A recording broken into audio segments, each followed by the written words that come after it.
Okay, we're going to go ahead and get started. Good evening, everyone, and welcome to the Costa Mesa City Council meeting for Tuesday, May 21st, 2019. I now call this meeting to order, and we have a special Pledge of Allegiance and National Anthem from the Renaissance School International students. So please rise and join us as they sing.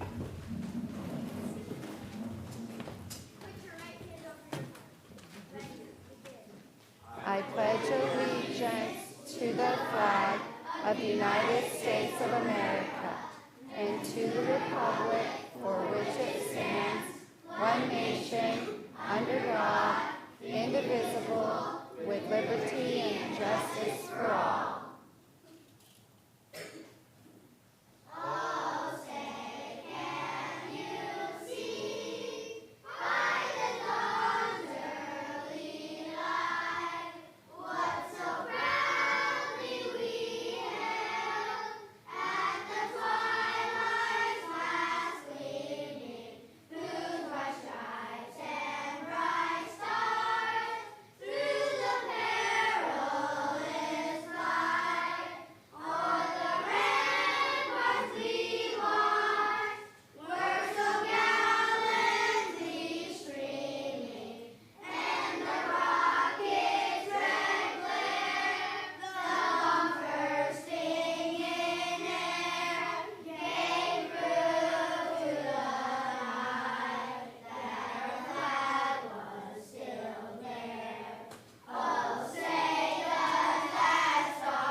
And if you'll just stay standing for a moment, we have Pastor David Main from Calvary Chapel here for a moment of psalm expression. All right. Thank you, Mayor. It's good to be with you.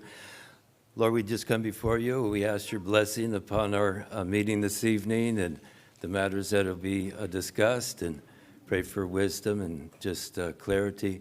Bless the folks here, Lord, with the city that have come out, and the young kids here, Lord, be with them, and all the kids here, Lord, in our city, the schools. And we pray for our fire department and also the police department, Lord, that give us security. And Lord, we thank you for them, and just continue to bless, Lord, and keep us safe and together in Jesus' name. Amen. Amen. Thank you. Thank you, boys and girls. You did a great job. Thank you for joining us. It's so good. Okay, so if you could quietly exit, we're going to continue with our meeting. And we now, Madam Clerk, will we please have the roll? Let the record reflect that all council members are present. Okay, City Attorney, is there any closed session report? Thank you, Madam Mayor. There's nothing to report out of closed session this evening. Okay, we don't have any presentations tonight, so we're going to get right to public comment. This is the time in the meeting for, if you would like to speak to an item that is not on our agenda, please come to the podium and we'll give you 3 minutes. Good evening. Hi there, good evening, and my name is Liz McNabb. I am the District Coordinator for Assemblywoman Cotty Petrie-Norris, and I'd like to give you a brief update on what she's been working on in Sacramento. She, in session right now, they're closing in on the ability to move bills from the Assembly to the Senate, and all of the bills that she has passed thus far through this Assembly have had bipartisan support, so we're very pleased about that. She's also working on obtaining $2.9 million to end veterans' homelessness in conjunction with the United Way's program to unite to end homelessness, veterans' homelessness. And we're also having a community coffee. If you'd like to speak with her in person, she will be at Fire Station 1 in Laguna Beach on June 8th from 9 to 10:30. And we've really enjoyed partnering with the Costa Mesa City Council on our efforts thus far, and thank you for all of your service. And we'll look forward to seeing you at the library dedication on Friday. Thank you very much. Thank you. Next speaker. Yes, I'm back again. Hello. Yes. We were allowed to use the microwave that you gave us. They put it in a spot where we were fine, but then they didn't want it in that spot because of the pool tables. But we have another spot right here next to the wall that it would work perfect because they won't let us use it now except an hour a day. They moved it in here. And so anyway, we got like 30 signatures today wanting the microwave back where we can use it. Okay. And yeah, I thought, now another thing, let's see, where are we?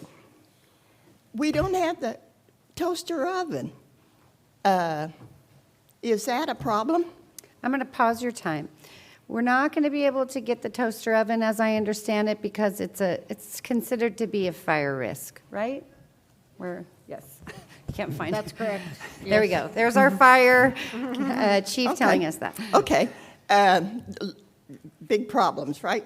All right, now here's another one. We either need a new camera taking pictures of people, or we need somebody that knows how to use the camera.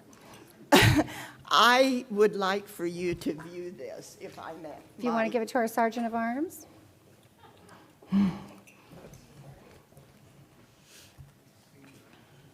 Thank you.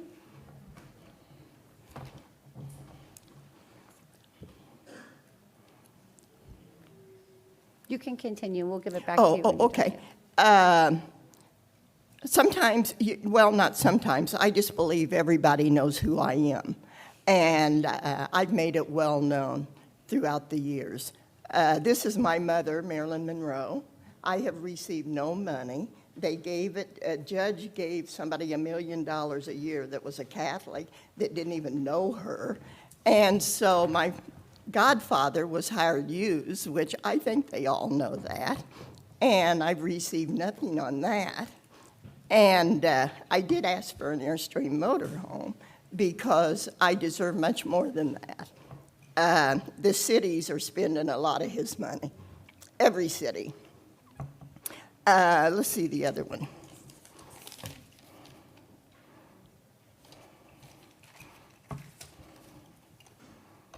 Oh, on the picture, it's a very dark picture, and the necklace isn't even white, it's dark. And my first son, his father was black.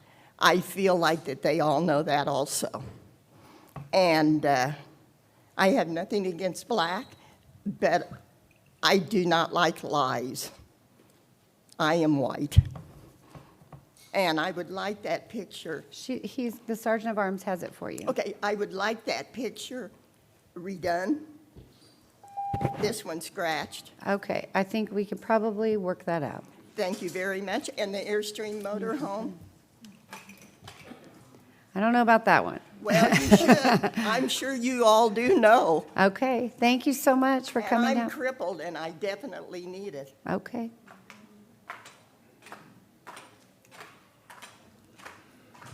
Good evening, Council. Jay Humphrey, Costa Mesa resident. Tonight I've got my Fairview Park Alliance hat on. As you may know, we had a project at Fairview Park that was co-sponsored on Love Costa Mesa Day this past Saturday. It was co-sponsored by Love Costa Mesa, Trellis, and Fairview Park Alliance. The project was to remove invasive plants that are in Fairview Park, and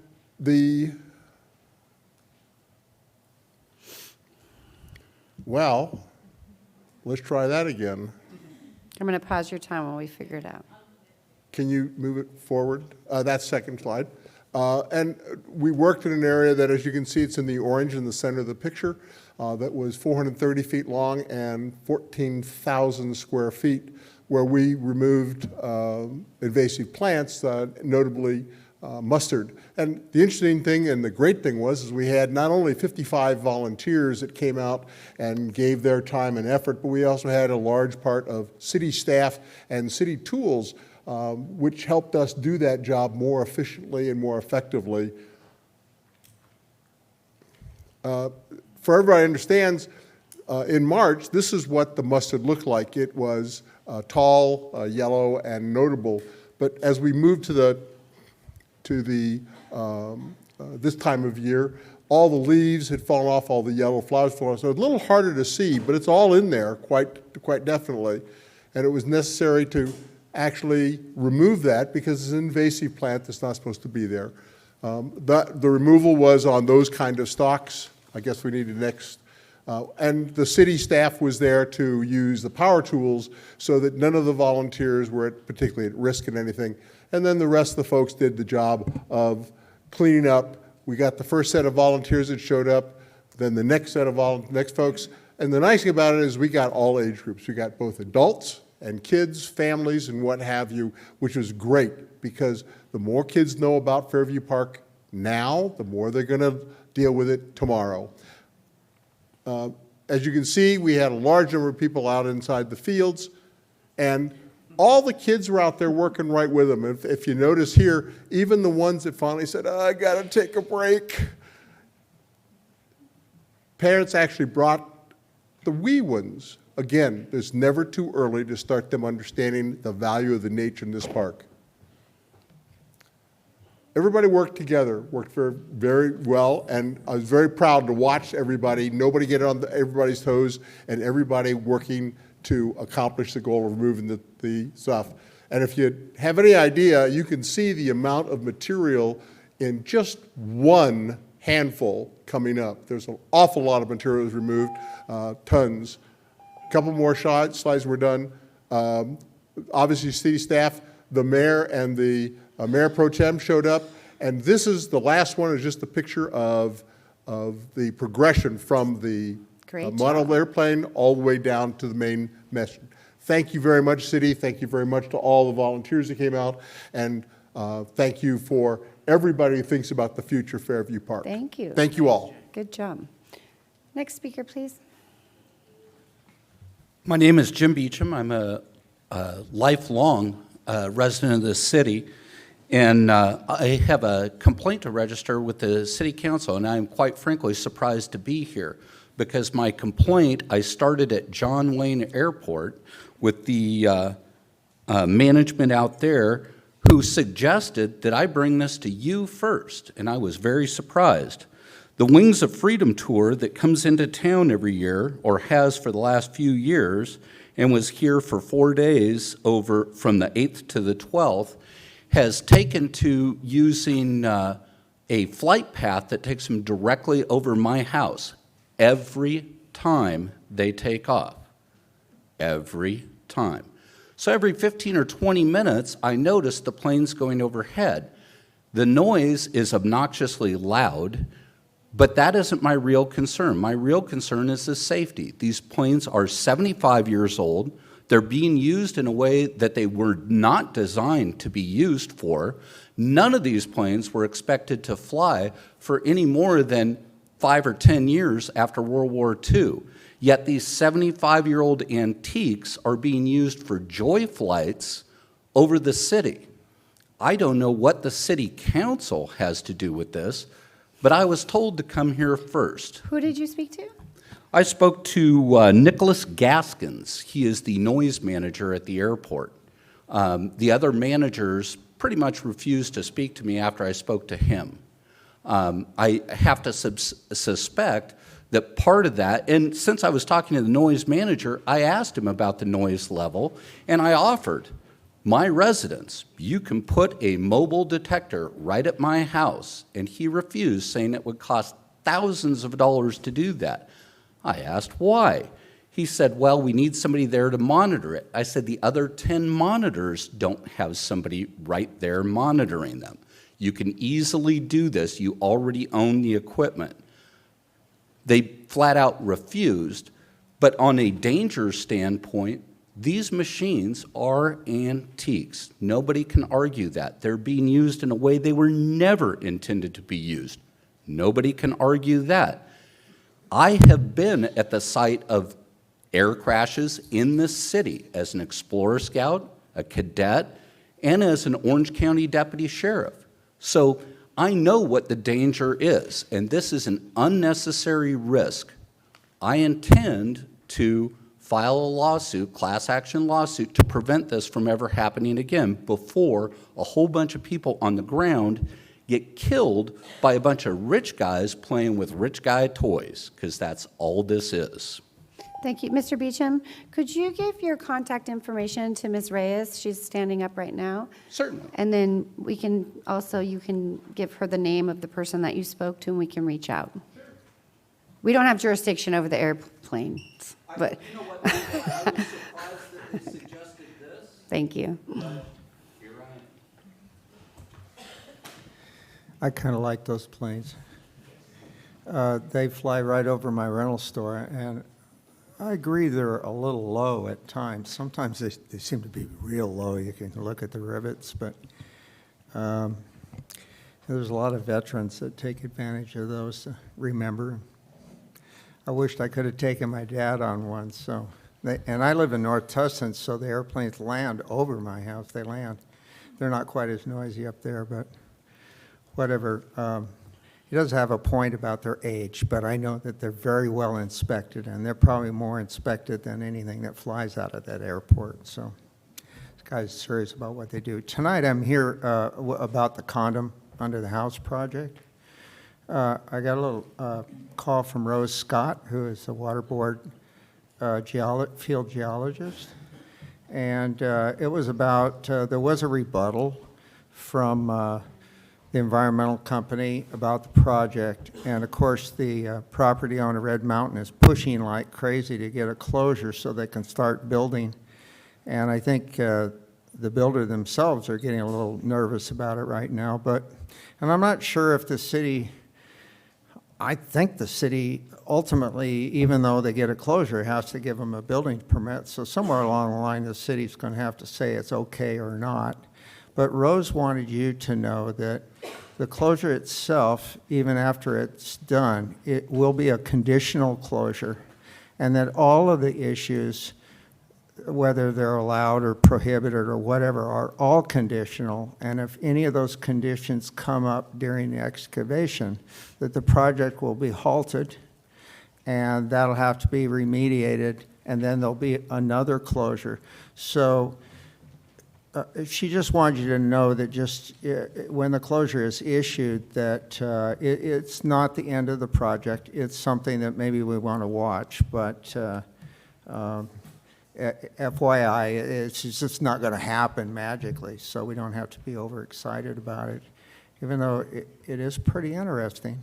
I don't know if any of you folks on the council read the soils plan that includes all of that stuff about tomatoes and flower pots and stuff. If not, I'll send you the web address where you can look right at it, because it's a whole bunch of pages. There's no point in reading it or printing it all out, but some of it's pretty interesting, so I'll forward it to y'all. Thank you. Thank you. Mr. Lewis, could you contact the office and schedule a time, because I want to give you an update. The property owner may want to change course to more commercial use. Oh my gosh. Thank you. Thank you. Good evening, Mayor Foley, Mayor Pro Tem Stevens, honorable council members. My name's Cassius. I'm one of your parks commissioners. I just wanted to speak to you briefly tonight about an item that was discussed during your budget review session. It looks like the city is considering hiring an energy manager to oversee different energy and sustainability efforts. And that's something that I really want to encourage you all to embrace and support and champion. I think it would be incredibly prudent for the city, especially looking at the budget deficit and the potential energy savings that could come from that position. I'm also speaking from the perspective of somebody that believes strongly in climate change and environmental issues that are impacting our community. I've gone to the Irvine City Council and spoke to them in public comments on numerous occasions, because they are in the middle of a feasibility study for community choice energy aggregation. And if Irvine can do that I think Costa Mesa absolutely could move in that direction, especially with somebody in city staff that's dedicated to working on those priorities. Every city in California is required to have a climate action plan according to state law, but they're not going to come after you with the Attorney General's office like they would if you're, not building affordable housing or something like that. But it's still something that's incredibly prudent for the city to do. You may not know exactly the details of what's happening in San Diego, but San Diego's Republican Mayor, Kevin Faulconer, has embraced a climate action plan a few years ago. And an estimate this year, first year it's in full effect, a February 2019 estimate says that San Diego residents are going to see about a 5% drop in their utility costs. A 5% reduction in utility costs for residents because they've embraced a climate action plan and community choice energy aggregation. So I sincerely urge you to embrace that, to hire on an energy manager, and to move in that direction towards sustainable development. Thank you. Thank you.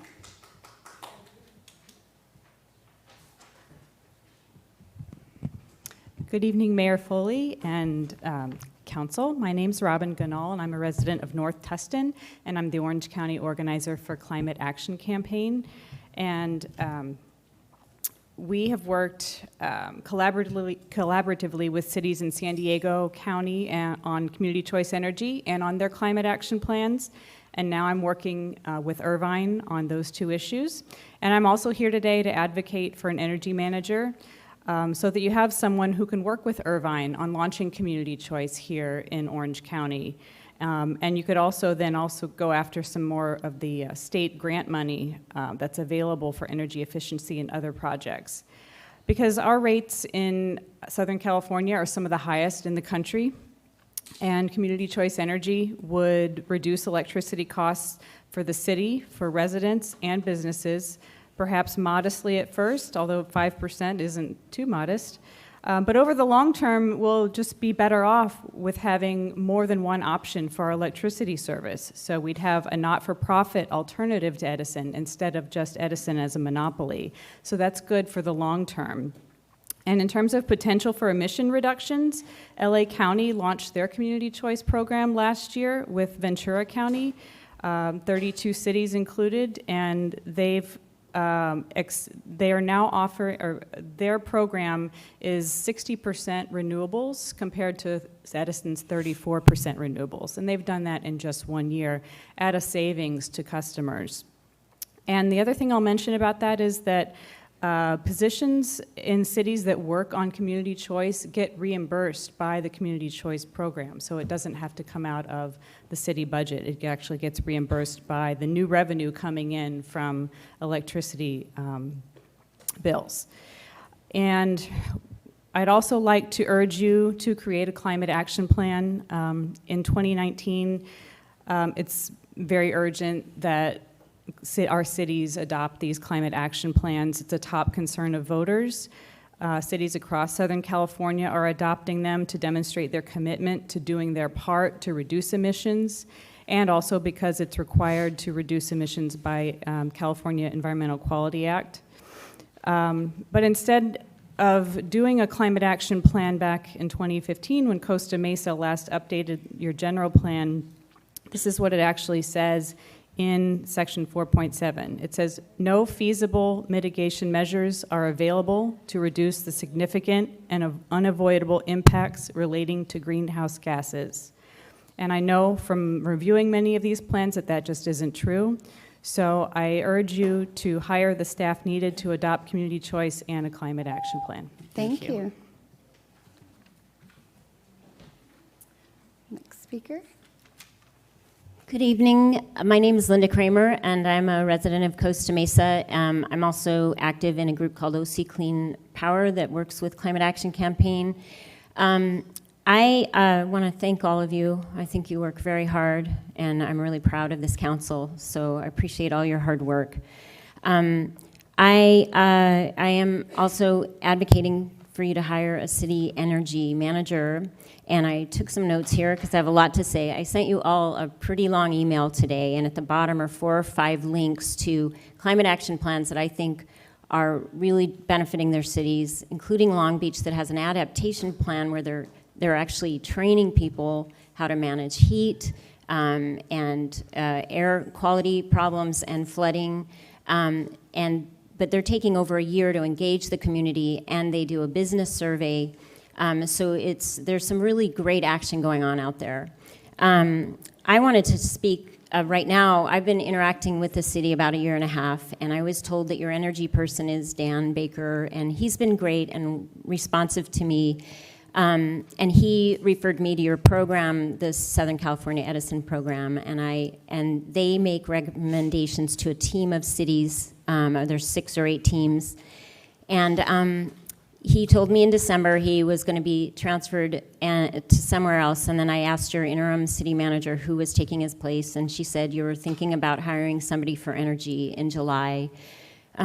Your website doesn't really have much.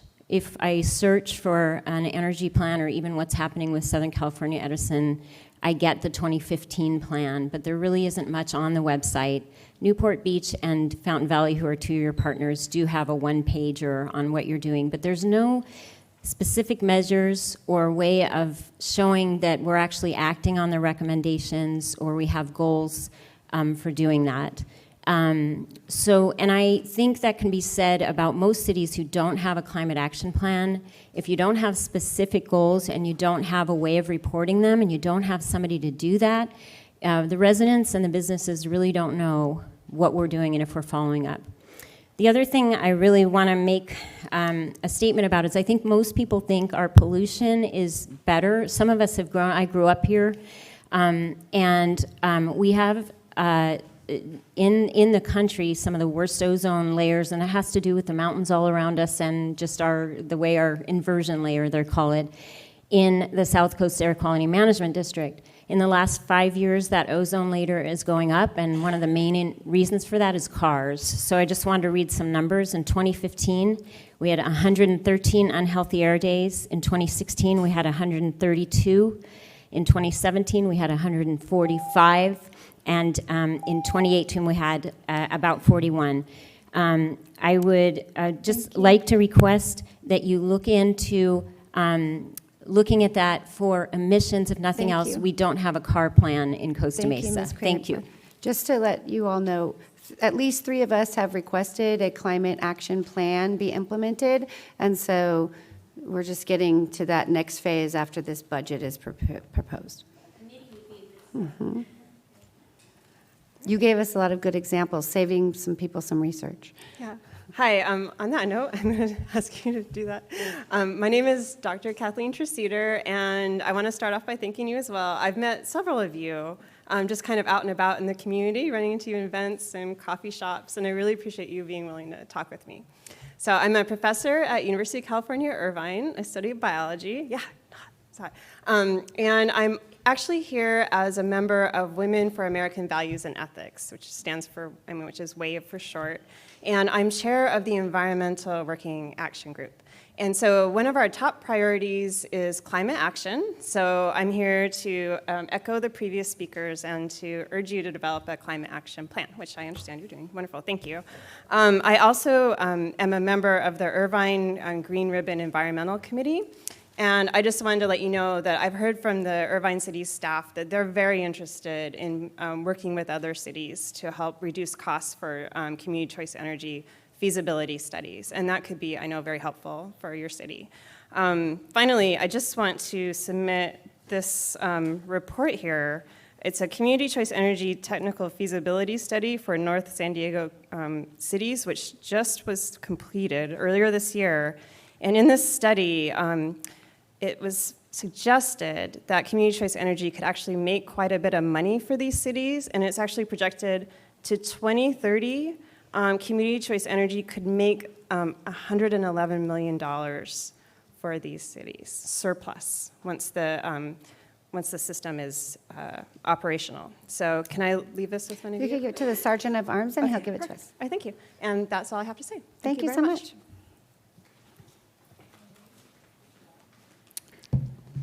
Hello, my name is Russell Baldwin, a longtime Costa Mesa resident, and thanks to the quality speakers that came before me, I'm going to cut my speech really short, save you some time.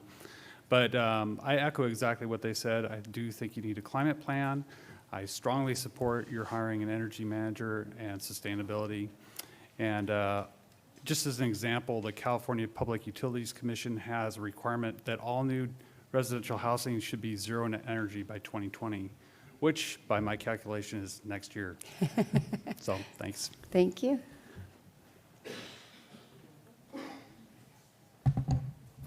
If anyone else wishes to speak, please come to the podium at this time. Once again, the residents of Costa Mesa have been blindsided by city staff. Not one council member addressed our community's concerns, not even the one that represents our district, who purportedly is an environmentalist.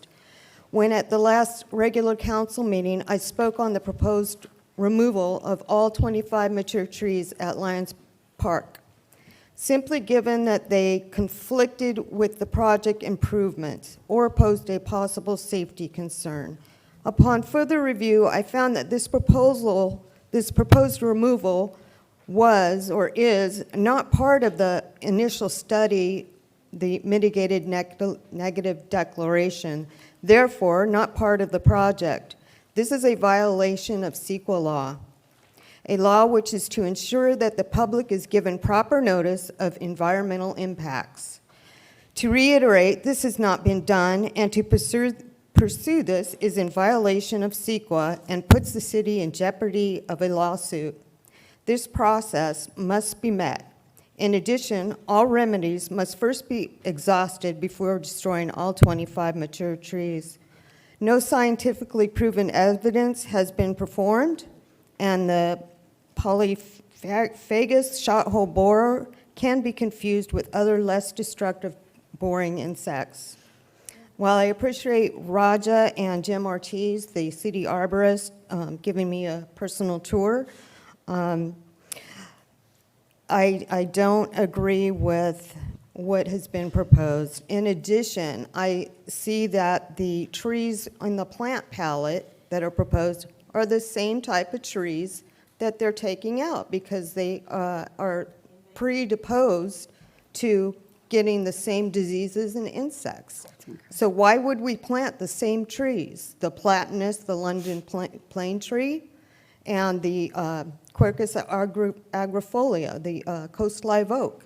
They've already planted 7. I believe they're wanting to plant another 7 more.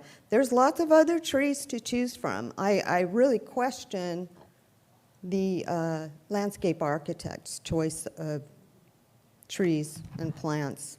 Thank you. Thank you. This will be our final speaker. Annie. Thank you. Good evening, council members. First and foremost, let me thank you, Raja. Thank you very much. The pothole on Newport Boulevard has been resolved. You're a hero. Thank you. A couple of points to share with the council. Mayor Pro Tem Stephen, I haven't missed your call. That's because you haven't called me, and we haven't taken that deep dive into the dog park issue as of yet, which summer is coming. Time is of the essence since flea season is coming, and they like dirt. So I've got an idea. How about Lindbergh Park? The least used park, probably in Costa Mesa. Greatest looking grass, since the water reservoir for Costa Mesa is underneath it. The mostly watered park in Costa Mesa, since I walk there every evening and it's like mush, mush, mush, because they watered it all night long. And there is a dome over the water reservoir, so obviously the water can't percolate, so it just sits there. So perhaps we can talk to the landscapers not to water it as much, but I'm telling you, the dogs are just going to love it. There's plenty of room, not a lot of kids play there, especially in the back portion of the park. The next thing I have is in regards to code enforcement. I don't understand why code enforcement is not proactive in the city. They have a car, they're driving around, yet today, Ms. Parker and I were at the city and inquired regarding a couple of properties that have been renovations going on. They did not have a clue. How does that happen? Who's at the helm? Do we need to just get them out of the office and have them just drive around? Can we just put like 2 of them to just drive around town all day and take notes? It is a revenue issue, so perhaps it would help and assist.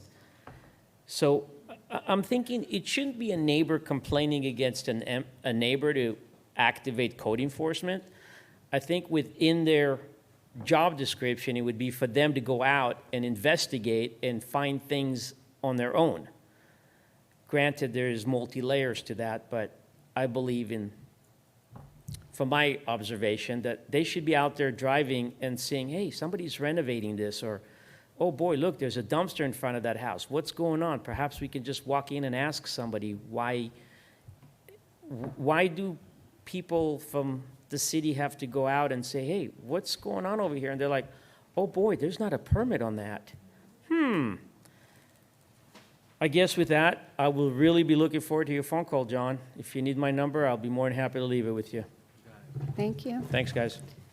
Next speaker. This will be our final speaker. Okay, so I totally agree with the last 2 speakers, especially about the trees. But anyway, so it's Memorial Day weekend, so I wish everyone would please take a moment to remember what Memorial Day is all about. It's not just a big party. It's because a lot of people sacrifice their lives to get, so that we can have meetings like this and come up and harass our city council. And so it's really important. So I'd like to say, so a lot of people have been watching the Game of Thrones. Okay, so let's pretend that there's a real power struggle going on around here over the John Wayne Airport. You just heard a lot of speakers talk about the environment, right? I'm telling you folks, as part of your patriotic duty, I'm begging people in Costa Mesa to get involved, like the people in Newport are involved, like the people in Tustin are involved. I went to the Orange County Supervisors meeting. I didn't see a lot of people from Costa Mesa there. Our mayor was there. She's working very closely with the mayor of Newport Beach and other surrounding mayors. It's a collaborative effort. There's a petition online. And just for your patriotic duty this weekend, could you please get on the internet and sign the petition? It'll just take you a second. We don't want an international airport over here. Just so everybody knows, there's a huge homeland security risk with this. I learned at the Orange County Supervisors meeting, they have Uber jets now, where you pick up there is no documentation of who is in the jet. And they land right over here at John Wayne Airport, and then they just get off the jet, and there's no documentation of who is on the jet. When you get on a commercial flight, you know who's on the jet. And the reason I bring that up is because I was living in Boston during 9/11, and if you remember how all of the terrorists got on the planes, they took hopper flights on Cape Air and a couple other flights into the Boston airport. And that's how they got on those flights. Nobody was paying attention. Yes, the commercial flight had the list, but not the hopper flights. And I think we're going to be in for a big problem if we don't stop the expansion of John Wayne Airport. And I hope you go on about that a little bit during your comments. Thank you. Thank you. Okay, we're going to close public comment. At this time, we will hear from council regarding comments, reports, suggestions, and we'll start with Councilmember Guinness. First off, I'd like to thank Trellis and everybody who worked so hard to make Love Costa Mesa Day a success. I'd like to thank everybody who volunteered. And this time, it looks like there were 600 advanced registrations, and there were a lot of people in addition who just showed up. So we're pretty sure there are at least 800 people, possibly as many as 1,000. So next year, we're going to break 1,000 for sure. And if you didn't go, you missed a really, really good time. We worked together to make the city better. Different people did different things. Some people painted, some people pulled weeds, some people put together boxes of stuff for the less privileged. There was a lot to do, but there's always going to be more. So thank everybody who showed up and everybody, especially who helped organize and work on it. Regarding the air show, it seems like that would be something where it would be in order to contact the county if we could have staff look into who actually approved that show with the antique planes. And I think our supervisor's office with Michelle Steele would be a good place to start. Regarding the Lions Park trees, I actually have been looking into that. I toured the park area with staff and looked at all the different trees one by one. I also looked into the CEQA aspects. I was very concerned about that. I reviewed the original document for the library and the park renovations there. It does not include the part of the park where we're removing the trees. However, that document did stipulate that there would be a 3-to-1 replacement for any trees removed as part of that project. However, it did not, the project area defined in that document did not include the airplane park part of the park. Staff has assured me that environmental documentation will be prepared. However, I have significant concerns about that because by law, it's to be done as early in the process as possible, and it looks like the horse is already out of the barn there. So we needed to do the study before we even unlocked the barn. So I do hope that prior to moving forward in any way at all with that, that we do have proper environmental review, which would also include an examination of alternatives, examination of mitigation measures, and adoption of the least environmentally damaging alternative, because I was kind of disappointed because it doesn't look like we did that. And then finally, I would encourage everybody to come out on next Monday, Memorial Day, to Harbor Lawn. At 11 a.m., there will be our annual Memorial Day observance. The program is put together by the Freedom Committee of Orange County. It's at Harbor Lawn Cemetery, which is right across the street from T. Winkle Middle School there on Geisler. It's always a lovely time, and it's an important day to go and pay your respects to those who did serve and who paid the ultimate price. 11 a.m. next Monday. Thank you. Thank you. Okay, Councilmember Reynolds. Great, thank you. How about those kids? And my father and I watched a lot of soccer games growing up, and we'd always say, you knew the team that was going to win based on how they sung the national anthem. And I think that if those kids take that enthusiasm as to everything they do in life, they're always going to win. So that was a nice reminder to just sing heartily. It's awards season, which is a really nice time of year. Since our last council meeting, we've been at a number of award ceremonies celebrating our staff and meeting 5-year, 10-year, I think up to 30-year milestones and the great work they've accomplished this year. So thank you all.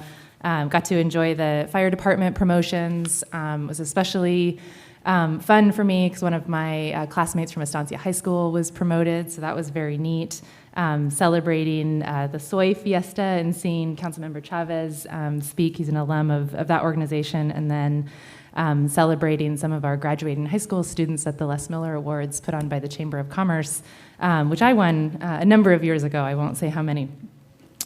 So it was just really nice. You know, we're always working on or we've been tackling some very difficult issues in the city, so it's been nice to celebrate some wins and just continue to hear from just amazing people of all ages around our city. So that's been fun.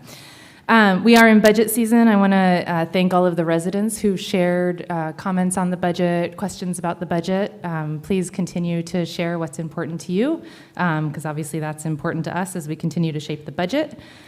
I went to a tenants' rights workshop put on by the Fair Housing Foundation. I was curious. I had seen posters about it for a number of years, was curious to go.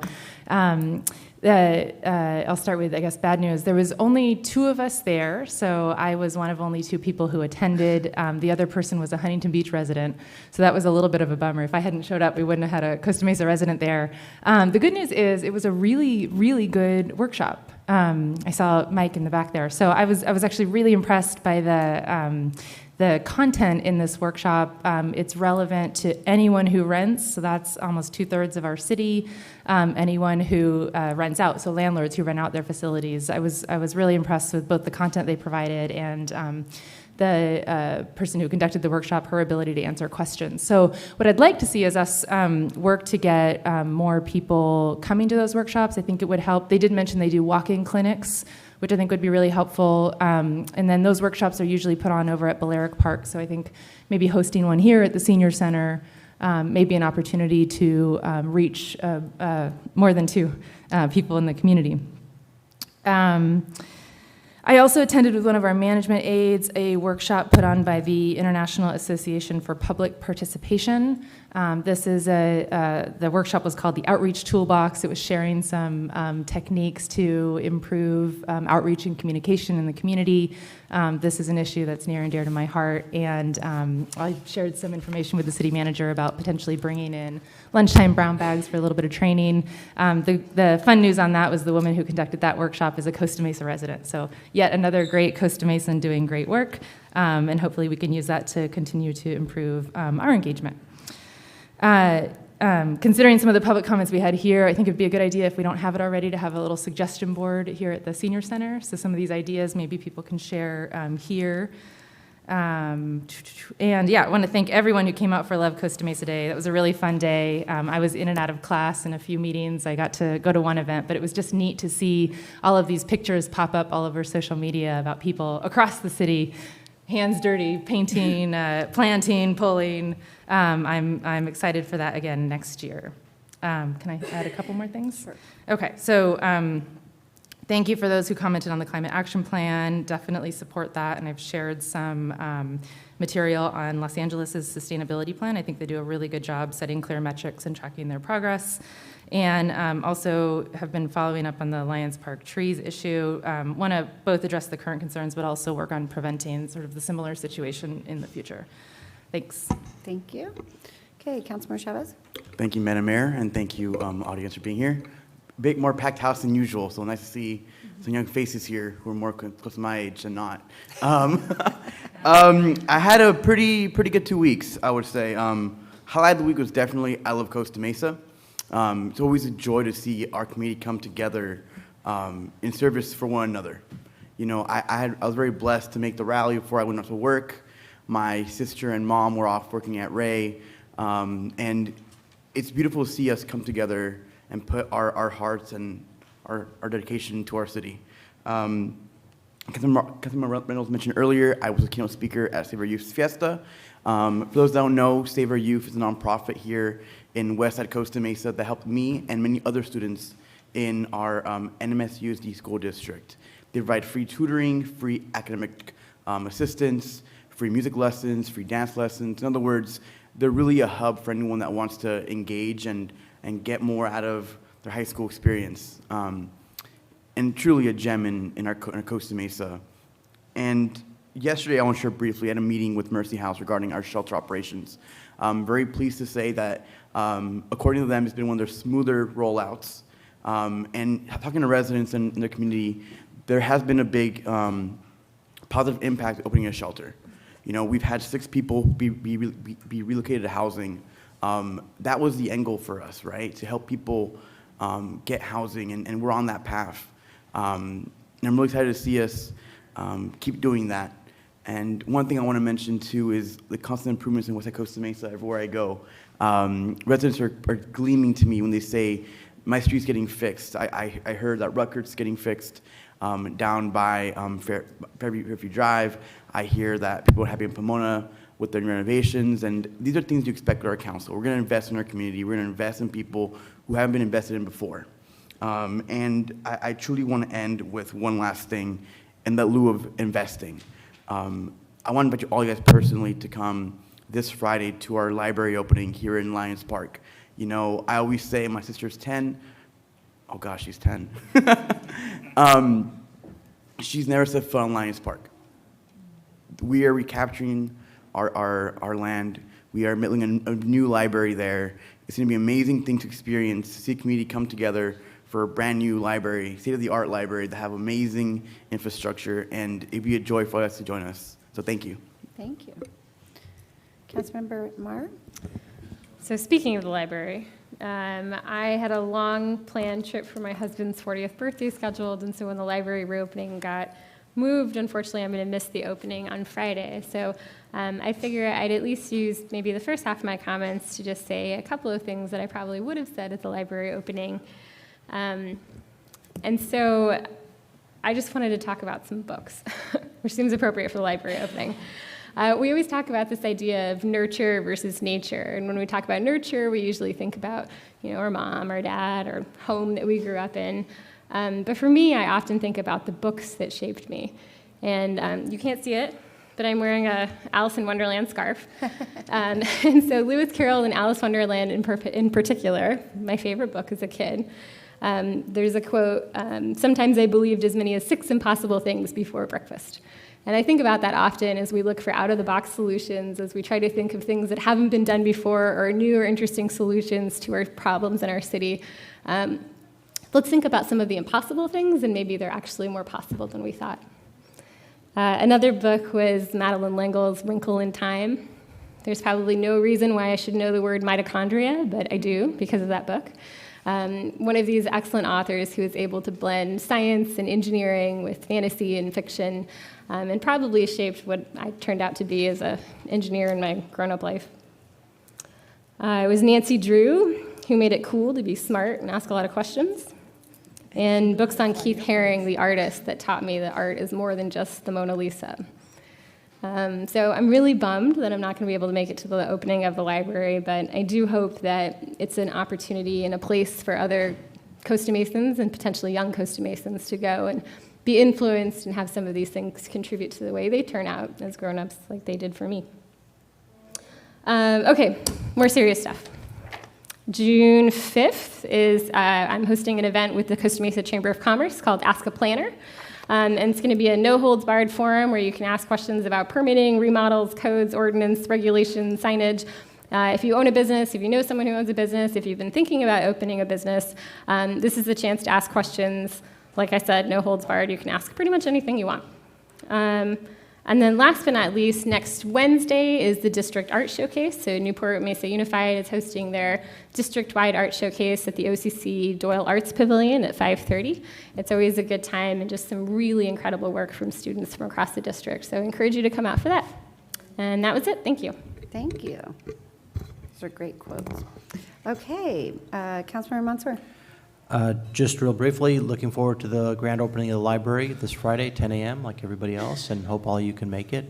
My family certainly is going to be using it and enjoying it, and please come on out and join us. Thank you. Thank you. Mayor Pro Tem Stevens? Yes. So just some of the council members, by the way, you guys were great today. You're all on it. You're doing so much. I Love Costa Mesa Day was a terrific event. Thank you to Trellis for doing that. And I understand that it's going to be a tradition that it's on the Saturday after Mother's Day. So save the date for 2020 so we can get over the 1,000 mark. We want a comma next year in our volunteer number. Also, I will echo what Councilmember Guinness said about the Memorial Day ceremony on Geisler at 11 o'clock. That's a really good event. So try to make that on Monday. I know I'll be there. So I woke up today in Las Vegas. I flew there with Mayor Foley. So Mayor Foley and I have spent the last couple of days in Las Vegas, and what we've been doing is at the ICSC event, Costa Mesa, and many staff members are still there working, had a booth. And the objective, and Mayor Foley will probably tell a little bit more about this as well, was to attract certain businesses to our community, to help out our shopping centers. You know, we have so many shopping centers. It's such a vibrant community, to try to get some tenants, like for the Triangle, and get some very interesting tenants that we think that our community will appreciate. And so basically it's just a way to promote Costa Mesa with these potential tenants. And it's great, because Costa Mesa is so easy to promote, so easy to sell, and the staff did a beautiful job on the booth, and you would have been so proud of the showing that we made, our staff made, and in Las Vegas. Anyway, and I woke up early. You don't have to worry about me. The other thing that we're working on is the Independence Day celebration, of course, is happening on July 3rd. And right now, I'm in the process of reaching out to people who would be interested in sponsoring. So if you're interested in sponsoring, or if you know a business that would be interested in doing so, we're expecting 5,000 to 10,000 people at this event from all over the region. There's going to be traditional and social marketing, social media marketing. So I think it would be a really good opportunity for a business that's trying to get some advertisement, get some out of their money out of their bang for their buck out of their advertising dollars. Okay, library, as people said, please come to that. That's on Friday at 10 o'clock. That's going to be terrific. And finally, on a personal note, I'm in my 30th year of practice. My firm is Stevens Friedland LLP. For the first 17 years of my practice, I practiced on Town Center Drive in Costa Mesa. And then I left and I went to Newport Beach. My firm went to Newport Beach and Irvine. And just last Friday, we moved back to Costa Mesa. So we're back here at the Met on Anton. It's a beautiful space. And I was there for the first time after I came back from Vegas, first time in my office today. So I'm happy to be a resident and a business owner in the city of Costa Mesa. Yay. Yes, when are we getting an invite to come back? Okay. So, as you can hear, we are all very busy, and in the interest of time, I'm just going to echo everything that Councilmember Reynolds, Mayor Pro Tem Stevens, Councilmember Chavez, and Councilmember Guinness said about all the activities that we attended this week. A lot of great things going on, and creating community, supporting our students, supporting our community, and making our city better. In addition, I want to thank Volcom for hosting the Student Scholarship Dinner. They have a great event space there for those who don't know, and you can rent that space and use it for your events. It's really a fun, unique, different kind of space there at the Volcom headquarters. It even is, the skate park is part of it. I also attended the Armed Forces Day Field of Honor event through the Newport Beach Exchange Club. It's a beautiful event. It's still going on through Memorial Day, 1,776 flags. It's a great display of patriotism and recognition of our armed forces, and I would encourage anyone to go out and experience it and bring your family, because it's a great experience. For a minute, I'm going to at the end of my comments, I'm going to pause, and then we're going to play the video from the Costa Mesa Day. Also, on May 29th, in partnership with the Chamber at Old Vine Cafe, I'll be hosting a roundtable discussion in honor and recognition of Asian American Heritage Month. We have some great speakers that are both business speakers and nonprofits. We encourage you all to come out.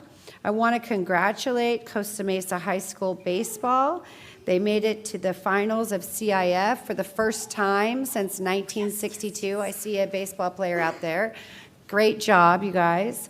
Played their hearts out.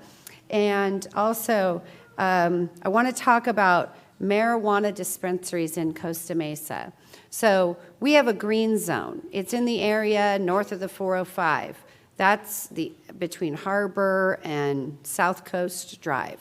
That is the only place in the city where marijuana distribution is allowed. So if you're going to dispensaries anywhere else in the city, and you're like Newport Boulevard, Placentia, any of these places, those are illegal. And so you are going into illegal establishments, and it is unlawful to buy marijuana there. So I want to make sure that you know that, because it's really important, because the legal businesses who are protecting the consumer through product that is regulated and tested, and they go through all kinds of procedures, and they pay the city $50,000 to have their business license and their permit. It's not fair to that business that the illegal businesses are operating and possibly causing harm to consumers. So wanted to make sure to give that public service announcement. As it relates to Lindbergh Park, I remember many, many years ago, we had a meeting with the Water District about that park and about making it soccer fields. And that's why there's no dogs allowed there, is because they believe that there could be percolation. I'm just telling you what they told us. But let's investigate it. Maybe the technology has changed. Invite everyone to come and meet with me on Fridays. I talk to a variety of residents and business owners and constituents about a whole variety of things, from after-school programming through Save Our Youth to businesses that want to open, restaurants, museums, all kinds of things. So sign up and come on over, and let's play the video.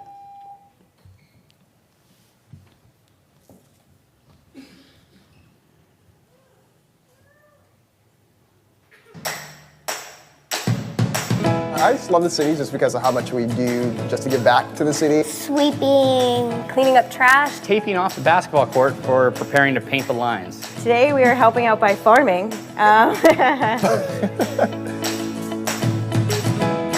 Practicing being a good neighbor. And helping clean up around these schools. Alongside our friends to help beautify the schools that serve our children is such a privilege. Getting these plants over here, putting them in the pile, but for now, but next we're gonna put them in that box and plant them. People are cleaning up trash throughout the city in all of these different places. I love Costa Mesa by raking out the leaves and Weeding along the side of the sidewalk so it looks all prettier for the whole community. And we just try to take care of the park. And These are the kinds of service projects in our community that bring people together, and we're all just trying to do our part by loving on others and loving the environment. The people especially is how I get to love on Costa Mesa. I love Costa Mesa. That's great. Thank you, Dane. Okay, yes, let's clap for that. Our Costa Mesa TV, you can follow many of their videos and their showcasing of different events and businesses in the city. You can follow them on Facebook at Costa Mesa TV. And then you also can go to our city website, and they have their own tab there. I also want to encourage people to go to our city website and sign up for our newsletters. You can get updates about meetings, events, different things happening in the city. There's also the My Costa Mesa app that you can sign up for, and you can learn about different things happening in the city. And if you need help with that, I'm sure one of our staff members here can help you. Okay, we're going to move on to our city manager report. Yes. Yeah. Thank you. I have a. I'm sorry. Okay, well, we already closed public comment. Well, we already closed. Hi, I'm sorry. Are you waiting for public comment? Because it's already closed. I know, I'm so sorry. But should I come next time? My son has really been the one holding me back. I'm so sorry. That's okay. Did you have something you wanted to share with us? I did. I actually was the one trying to petition for speed bump down South Mayor, and I have all the signatures. I just Oh, wanted you know what I'm going to have you do? I'm going to have Ms. Reyes talk to you, and she can click that from you and tell you what the next step is. Sorry. That's okay. Thank you. And then I'm going to ask Councilmember Chavez to reach out to his constituent. Okay. Okay. Thank you. All right, I have a few updates for you tonight. First of all, regarding the opening of the library, we are bursting with excitement and joy. I've been over there every day the last few weeks and watching the progress, and I personally can't wait for those doors to open so the community can enjoy this beautiful building. I hope everybody can come and join us. Regarding the Lions Park Playground, we are in the conceptual design phase for that project, and the environmental work is being done. It will be done, and it's being done now. And today on our city news site, as well as on our website, we provided everyone with a table of each of the 26 trees that the arborist analyzed, listed them by name, by type, and what his analysis of the trees were. So everybody can see that.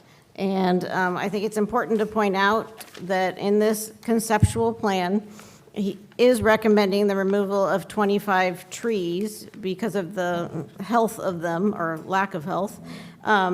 And 68 trees are proposed to be planted in their place. These trees will be between 36 and 48-inch box-sized trees. They're going to be large trees when they're planted to provide the shade structure immediately. And so I want to just assure everybody of that, but we will continue to provide information as we go through this design phase. And I also want to share with you some very good news. One more meeting, the first meeting in June, and then June 18th, we will be back at home for our council meetings. Yes, we're all happy to go back home. The construction is going very well, and so just one more time. That's all I have. Thank you. That's excellent news. Okay, Ms. Barlow, any additional report from the City Attorney's Office? Yes, thank you, Madam Mayor. I appreciate your mentioning to folks the illegality of the dispensaries that are located in the city of Costa Mesa. I think there's some misconceptions about that. And I just want to say that for those of you who are thinking that we're not doing anything about those illegal dispensaries, in fact, 7 of them have been closed just in the last few months with successful actions by our code enforcement police department along with the Bureau of Cannabis Control. We're not finished yet. So for those of you who are shopping at those illegal dispensaries, apart from risking your own health by buying unregulated product and by damaging the businesses that are nearby, you may get caught up in one of the closures of those others, and trust me, you will not find it pleasant. Thank you. Thank you. Okay, now is the time for the consent calendar. All items on the consent calendar are considered to be routine and will be acted upon in one motion. There'll be no separate discussion of these items unless members of the City Council, staff, or the public request specific items to be discussed and/or removed from the consent calendar for discussion. Madam Clerk, were there any requests? Yes, the public requested item number 3, 5, and 11. Okay, Council, any requests? Yes. What number? 7. Okay, number 7. Okay, Council, is there a motion? Move the balance. Second. Madam Mayor, can I comment on one, though? I'm sorry? I just wanted to make a comment on one that we didn't actually pull. Okay. Just a positive. Okay. So we have the second. Yeah, she wanted to. Yeah, comment. I just wanted to acknowledge So that. hold on. A motion by Reynolds, second by Marr. Go ahead. Thank you. Wanted to acknowledge, this is on item 12, acknowledge the very proactive community engagement work that the developer in this Education Foundation project has done. They've done 4 large neighborhood meetings. They mailed invitations to those meetings and information about the project to residents within a 1,000-foot radius of their facility. They established a community information hotline, email address, and have an account on Nextdoor to share information about their project. They've had a number of one-on-one meetings with residents who are curious about the project. And in response to all of that very proactive outreach, they've made a number of design changes on their project. So I just wanted to acknowledge that proactive community engagement and their commitment to being good neighbors. Thank you. Councilmember Marr, did you have anything else you wanted to add to the motion? No, I'm really glad Councilmember Reynolds pointed that out because that's been really the model for community outreach on big projects. Great. Councilmember Guinness, any comments? The only thing I would like to add is there had been some confusion over item, was it 11? Oh, 12, that we actually were doing something to approve a specific project at that location, but what we're doing is approving a contract for the environmental study on that project. So that does not in any way signify that we've made any sort of decision on it. Okay, Councilmember Chavez, any further comments? None, Madam Mayor. Councilmember Mansour. I'm sorry, on which item? 12? Item number 12. Oh, any of them, but. No Okay. other comments. Mayor Pro Tem Stevens? Yeah, just that I just wanted to mention to the public what this project is. In a nutshell, it's Education First, or EF, which is a provider of exchange programs throughout the world in 600 different countries. And their proposal is to go into what used to be the TBN, or Trinity Broadcasting Network facility right off the freeway, and bring an English curriculum. So to bring people in from all over the world, international students, roughly the age of 18 to 26, and do an intensive English program here in Costa Mesa.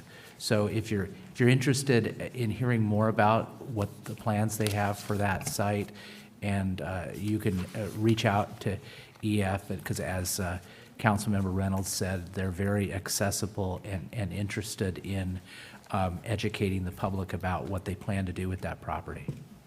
Thank you, and I would echo all those comments. I've had several meetings with the applicant, and they are really about trying to engage the community, especially the abutters, as they call them, the neighbors next door to them, which is quite different than the prior property owner was. So it's really nice to see them really working with our community and trying to create a really great project. Okay, call for the question on the consent calendar. Motion carries 7-0. Okay, item number 3. This warrant resolution and was pulled by a member of the public. Okay, Ms. Parker? So I go right to the legal fees because I keep saying for 6, 8 years, if we just nipped a lot of this stuff in the bud, then we wouldn't have more legal problems. So Jones Mayor this time is only $34,000, but almost 35. But then you flip over to the ambulance supplies for the fire department. That's another $5,000, and I believe sometimes a lot of those are overdose situations involving sober living homes. I'd like to thank Mayor Foley and Arliss Reynolds for meeting with some members of the public about a property one door down on last Friday, because I do not think that place should have been reopened, and I think it should be examined on how it got reopened, why it got reopened, and who did it. And then I would love to see what you're going to do about it. I'm assuming you'll be proactive. And there's one more thing, just to avoid lawsuits. I've been asking for a long time for closed captioning. Yes, I've been hard of hearing all my life.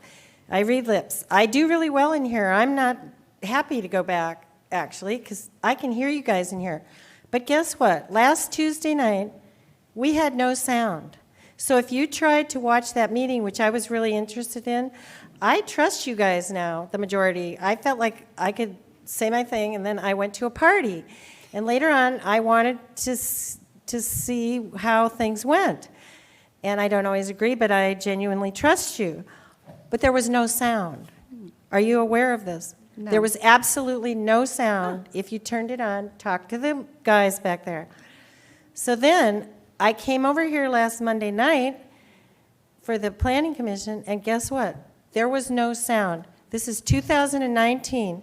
I want to know why there's 3 guys sitting back there last Tuesday night and last Monday night, or 2 weeks ago, and there's no sound. And when we get back over to the City Hall, I'm begging for closed captioning. I'm not the only person that, there's people with really good hearing, but they have difficulty with accents. I'm a big fan of, Downton Abbey and all that stuff. So a lot of people I know turn on the closed captioning just so they can, get all the accents. And we have a lot of different kinds of people living in our city. So it would be really helpful for all the residents, not just people that are hard of hearing. So I've been talking about this for a long time. And, it's kind of like discrimination if you don't do something about it. Thank you. Thank you. Anyone else on item number 3? Okay, close public comment. Council, is there a motion? Move the item. Second. Okay, motion by Marr, second by Reynolds. Hold on, Councilor Mayor Pro Tem Stevens, you're getting ahead of yourself. Ms. Letourneau or Mr. Bora, I know I did raise this issue of closed caption. What did we decide about that? He's going to come and answer all the questions, and the Okay. question about the sound. And then, yes, if you could help us to understand what happened with the sound.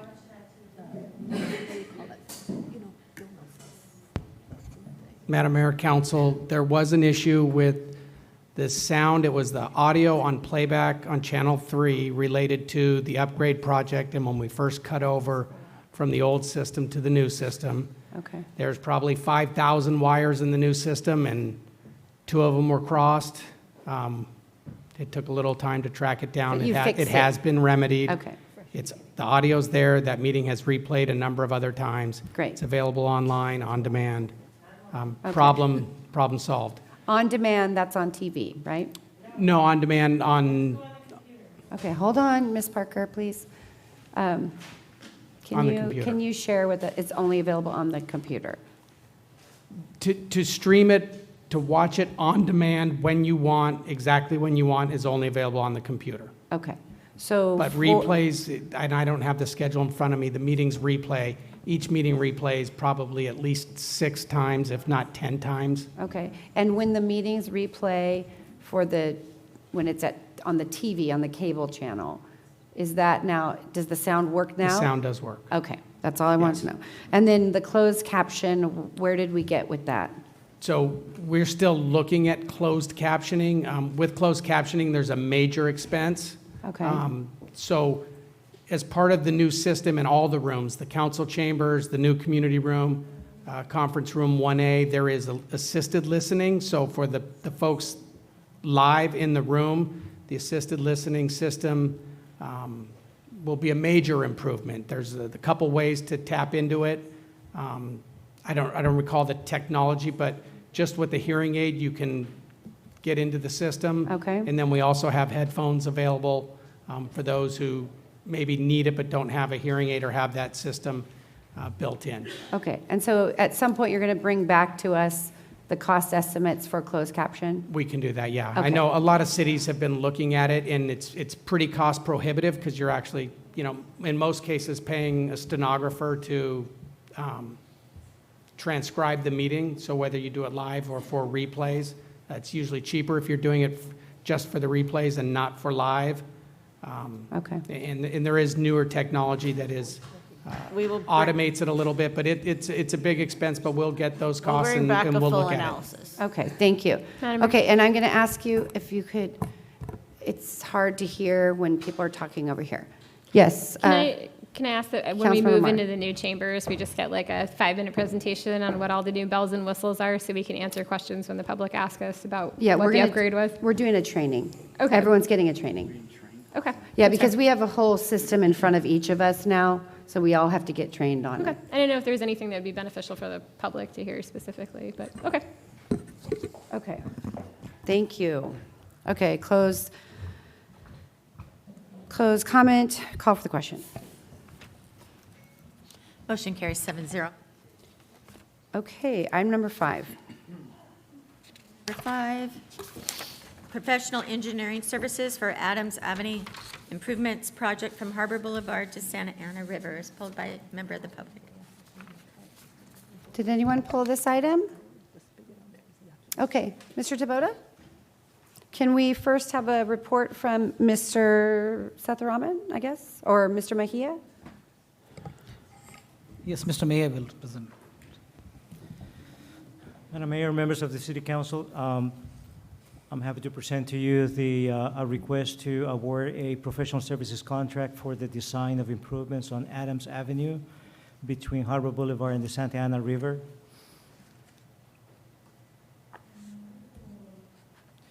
The consultant that was top ranked is KOA Corporation with a fee of $320,000.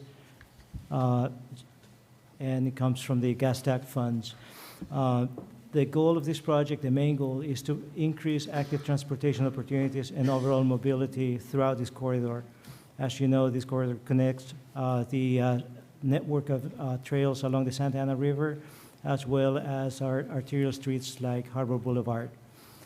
This scope includes also community outreach and presentations to the Bike Committee and City Council.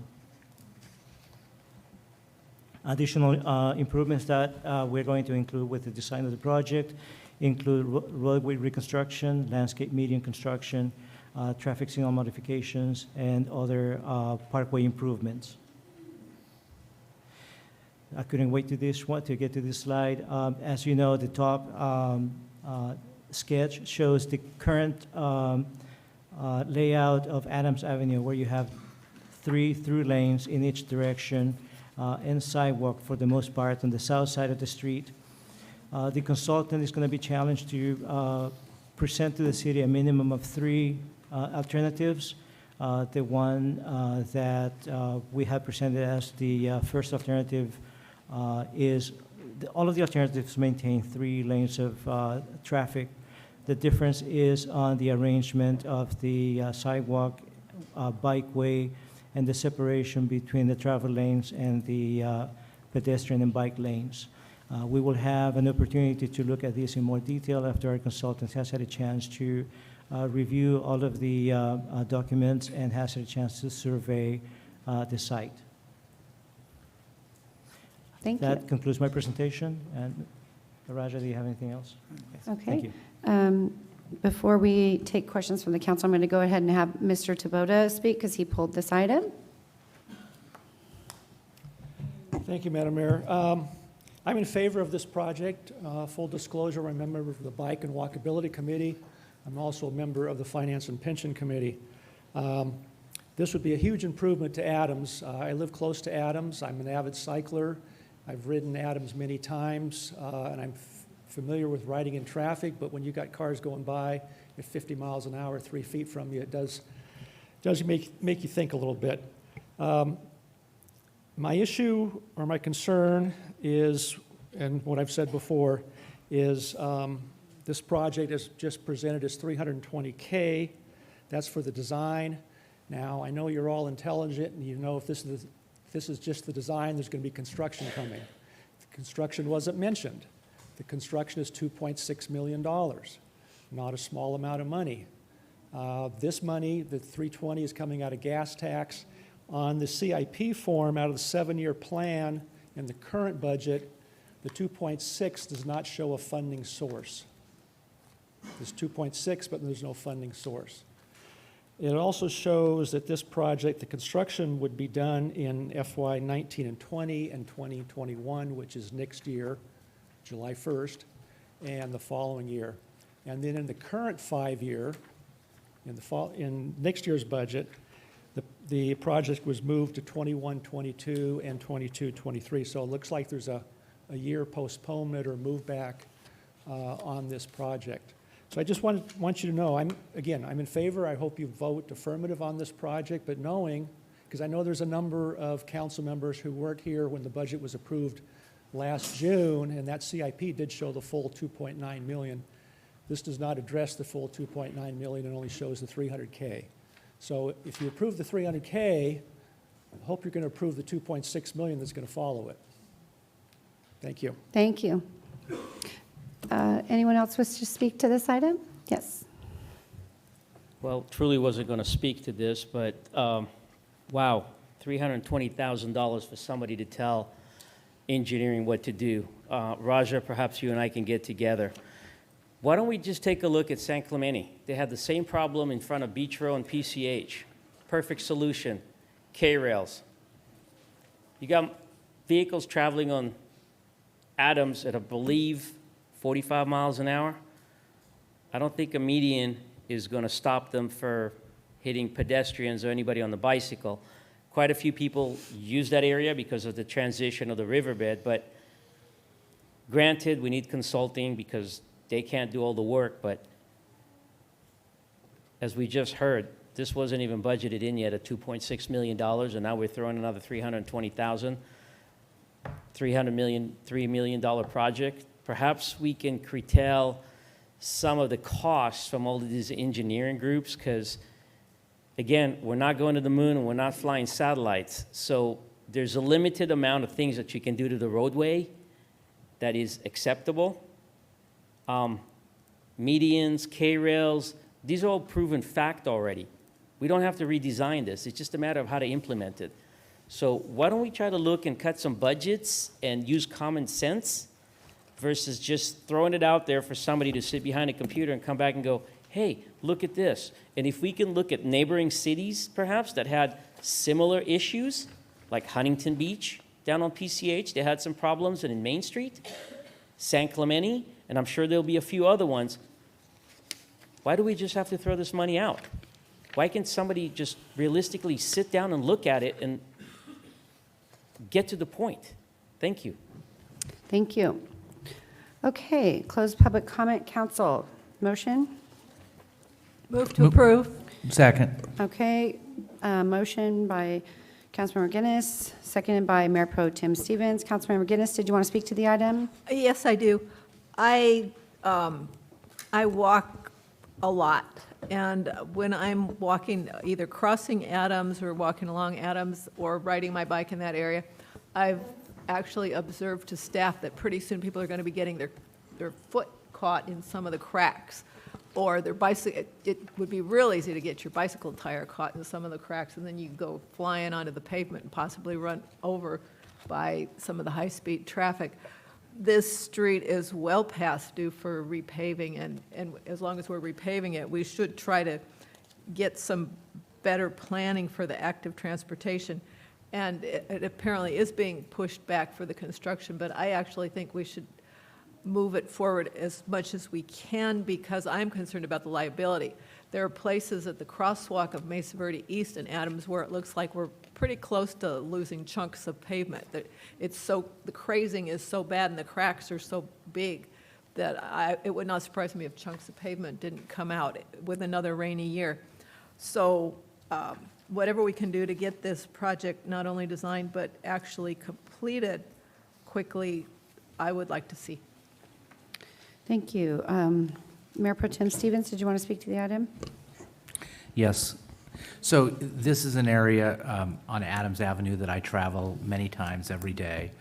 And I agree with what Council Member Guinness said, and also what I think Mr. DeBoda said, that it's very dangerous to combine bikes and cars traveling at such a high rate of speed. And they do travel at a high rate of speed on Adams.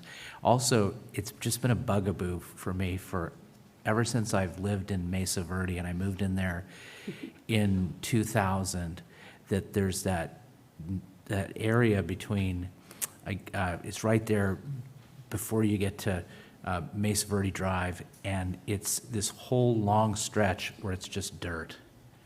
And I was just like, come on, we can do better than that. This looks like the old Pony Express route.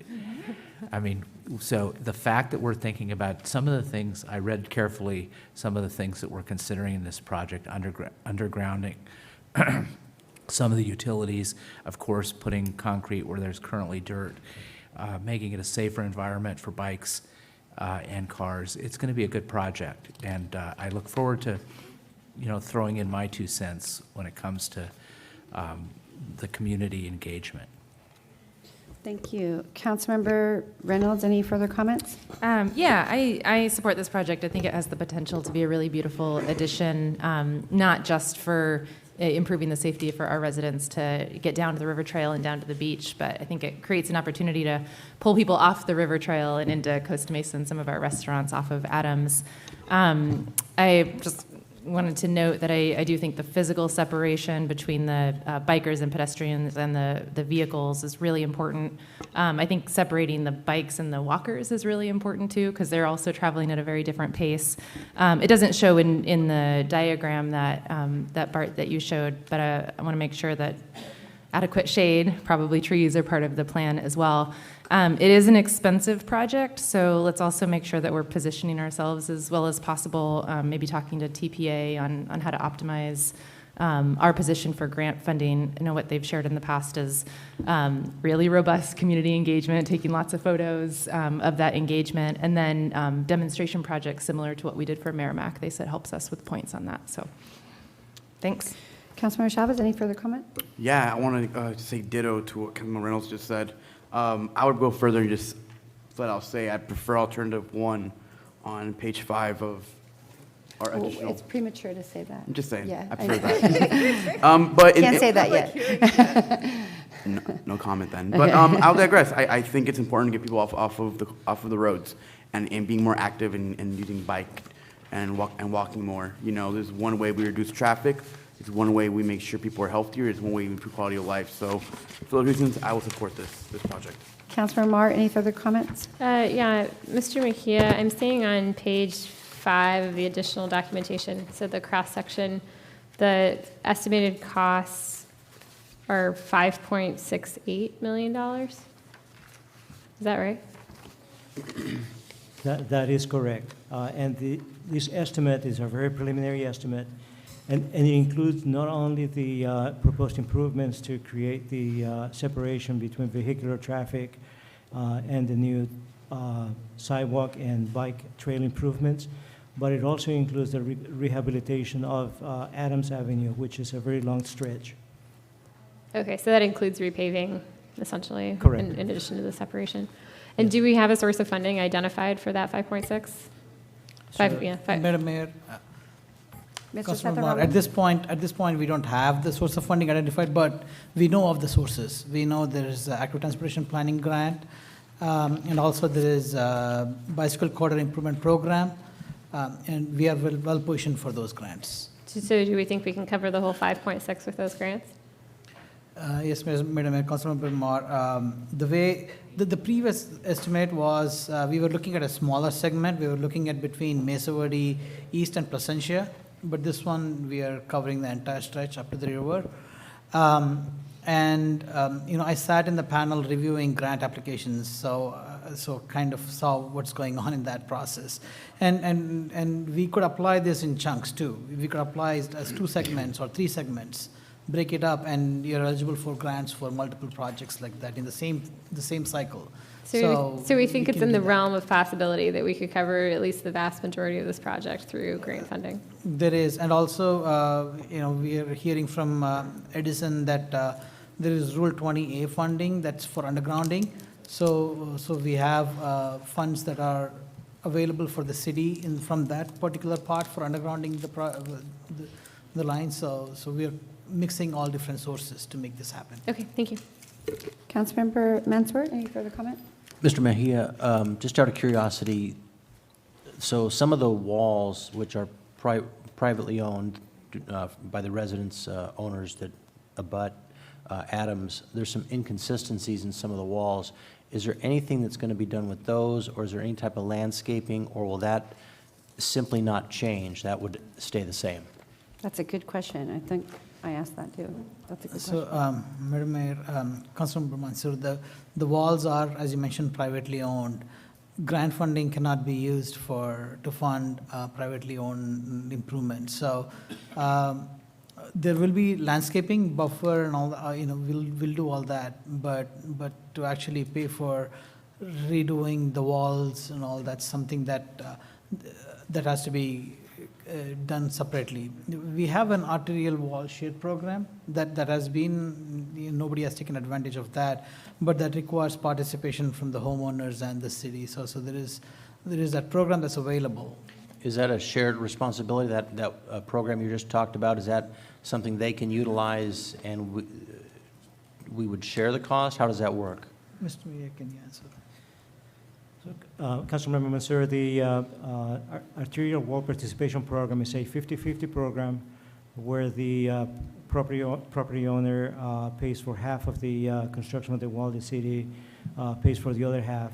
It's a lengthy process, but with this project, and as we're going through community outreach, it should provide enough time for any interested residents to request participating in this program and then budget in the fiscal year in which this project will be constructed.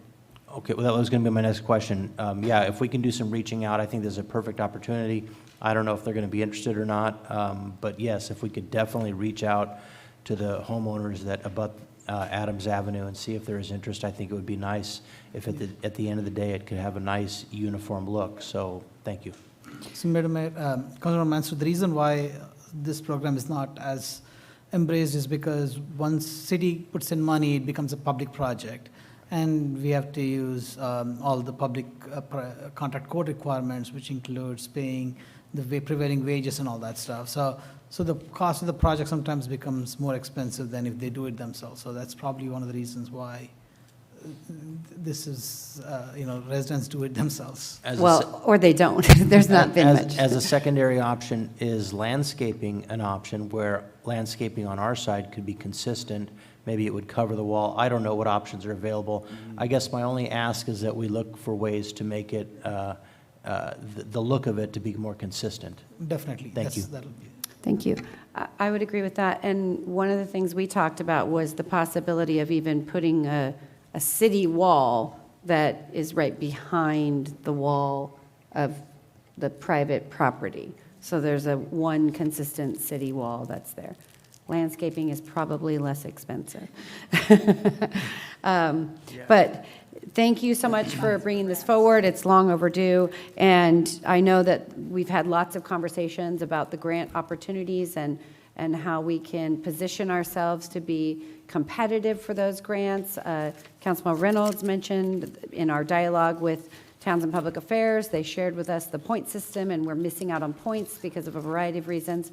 I think extending the size of the project will help with that because it'll become maybe more regional of a project for OCTA grants purposes, and also for helping us to get maybe some funding through our Assemblywoman. So if, as soon as we can, let's keep pushing this forward. Thank you so much.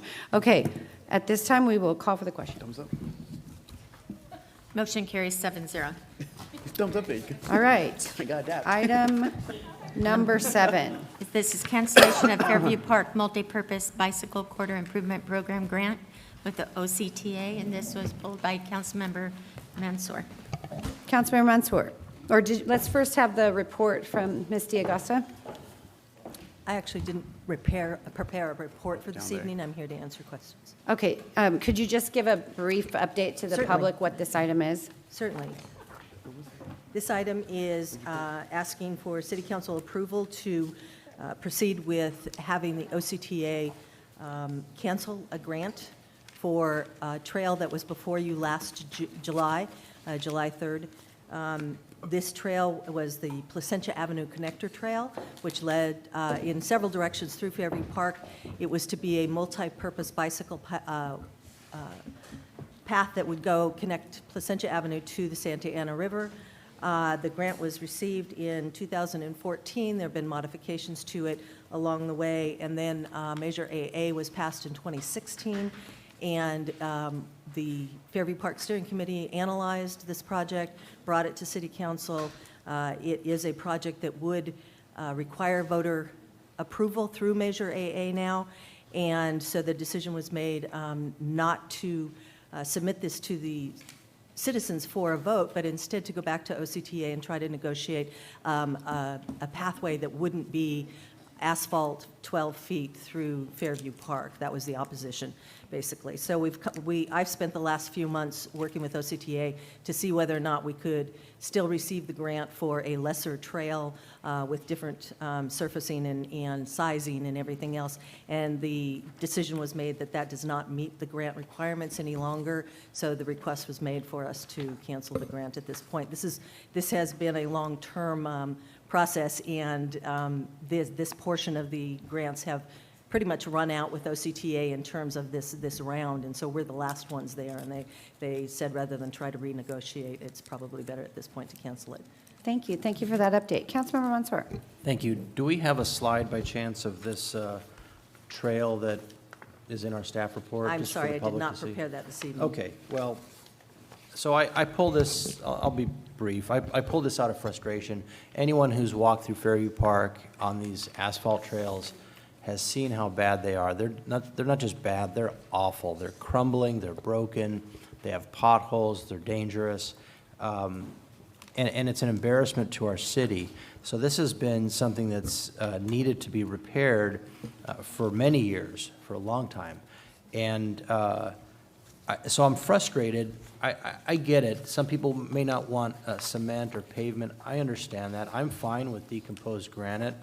But these are not new trails. This is simply to repair an existing trail that is just broken. And I guess one of my questions is going to be, how long is this process going to take to get a new grant? How long will it take to actually get something fixed? Is it still going to have to go before the voters? Because we're rejecting funding to fix the trails. And so I'll just answer that, ask that question first. How long will it take to go through a new process, and what is the likelihood of success of getting anything done? Because to not go before the voters, I bet if this went before the voters, I bet most people would vote for it if they see those trails. They want them fixed. So is it even possible to do something that's not going to trigger Measure AA, and how long is this going to take? So can you answer that question, but first, is the trail that he's referring to, is that part of this grant? Because I thought that was in a different area. what we've been through with this is 3 iterations of a trail alignment, and I believe you have all 3 of them in front of you. The original is the one with the small version red lines, and then the second one that I believe was proposed in 2015 or so was a realignment rather than around an existing trail. It went through the canyon down to the wetlands. And then the third was the alignment proposed by the steering committee, which you can see shortens the trails tremendously and would reduce the size of the trail and wanted us to look at non-bicycle asphalt paving through there.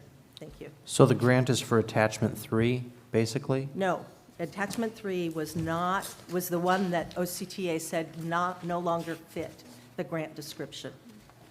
Okay, well, So what was the grant what's for? the grant for? Madam, it's for Proposal attachment 1. Proposal Okay. 1 was the one submitted with the original grant. Which would be more extensive than 3. Correct. We Okay. reduced the size of the Okay. trail as well as the width and the surface. Well, for the record, even if you just did what's on attachment 3, that would be a huge improvement, because that yellow area that's on this attachment 3 is just crumbling and in terrible condition. So my questions are, what are the chances of getting something that would not trigger Measure AA, or are we even worried about that? If it does have to go before the voters, so be it. And how long is this going to take really to get this fixed? Ms. D'Agosta, I thought that we voted to exempt Measure AA from that one section that's the crumbling asphalt area from Placentia to, the turf area. What we have done since the July 3rd, 2018 motion that was passed to go back to OCTA is legal counsel has further evaluated the term maintenance in Measure AA for us, so that we now have a definition of maintenance that we're confident does not require going to the voters for approval each time we need to repair something. So we have that definition now. That will be in front of the Fairview Park Steering Committee next month in June. And with this trail, we recall the frustration last year when we were going through this, and the mentioning of this trail in particular. So through the budget process, we are proposing that there be maintenance funds for trails in the 2019-2020 budget. And so this is one of the high priority trails that would be addressed with our own funding rather than having to go out to a grant to get it. That doesn't mean that for future trails we won't go after grants, but for this one and for the immediate ones that are so heavily used, we will have, if the budget is passed as proposed, funds to do some remediation repairs. So we have a plan to fix this area. We're just not going to be able to use the grant that you're asking us to cancel tonight. Correct. Okay. Madam Mayor? Okay, Does that clarify? Well, some of it. So what does fixing it mean? Are we just going to, smooth over it? Are we going to totally reconstruct it? Do we have to dig it out? Is it going to be decomposed granite? And again, how long before we actually can get something done? We haven't done the plans for it yet, but we are considering this a maintenance plan rather than a reconstruction of an entire trail. Therefore, it would take less time, will require less funding. We're hoping we had accounted for enough in the budget. This is our first operational budget for Fairview Park being proposed in 19 and 20. And so what the surface is, we will probably go with DG because it's one of the quickest and easiest to do, and we've done it in other parts of the park, and it can be done quickly. So as soon as the budget is passed, we have the option of moving forward on this trail. Okay, thank you. Thank you. I'm going to go to Mayor Pro Tem Stevens, and then I'll come back to you, Councilmember Guinness, Thank you. Okay. because you haven't spoken yet. Yeah. So I just have a question about one thing you just said. You said that we have a definition of maintenance that was worked up by the city attorney. And then I think you said, unless I misunderstood you, that goes before the Fairview Park Steering Committee at their next meeting. So are we soliciting the comments of the Fairview Park Steering Committee regarding the definition of maintenance which the city attorney has worked up for us? No, that's not what I Good. meant to imply. Good. Thank you. It is for discussion. Thank you. Okay, Councilmember Guinness? I would just like to offer some clarification here. Initially, there was an application for a grant to more more or less just rehab the trails. And if you look at the illustration on page 4, that was what I at least initially understood would be occurring. However, it sort of evolved into the project on page 5, which went down the canyon, and the canyon, unfortunately, has been subject to a lot of abuse. Fill was placed in that canyon without benefit of actually even council approval. It just sort of happened while the ponds were being done. It just happened to be a convenient place to dump some dirt where it shouldn't have been dumped. And that canyon actually, the habitat was degraded due to the dumping of the fill there. And once the fill got dumped, well, golly, there's less grade, so we could put a trail there. And as described in some of the early documents, the trail was to be, I think, 8 feet wide with shoulders on either side. So it essentially was becoming what people perceived to be essentially a road. And actually, this trail on page 5 was probably a major factor in motivating people to start collecting the signatures for Measure AA and for voting for Measure AA, because it was somewhat of an overreach as compared to what the original trail system was.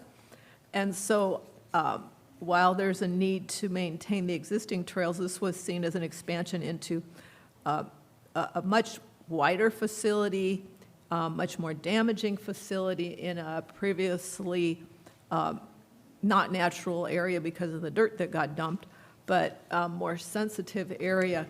And so I don't think, at least most of the people who voted for Measure AA would have wanted to see the Measure 5, the one on the alignment on page 5. And I just wanted to offer that clarification because I don't think the measure, if you really look at it, this map here was probably one of the best selling points for Measure AA. And so it's not an unforeseen fallout from Measure AA, but it was actually a motivating factor. Thank you. Thank you.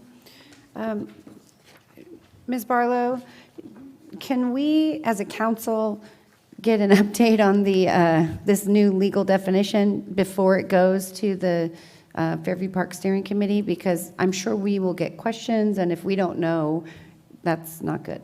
Certainly, we'd be happy to do that. We did look at those issues, particularly with respect to how maintenance is treated for other public works and other types of things to ensure that the funding could be used that way. Okay. It's just, it seems reasonable for us to know if the Fairview Park Steering Committee is going to be giving input on it, and then I'm sure we will then get questions. I'll be happy to provide that. Okay, thank you. I'm going to close public comment.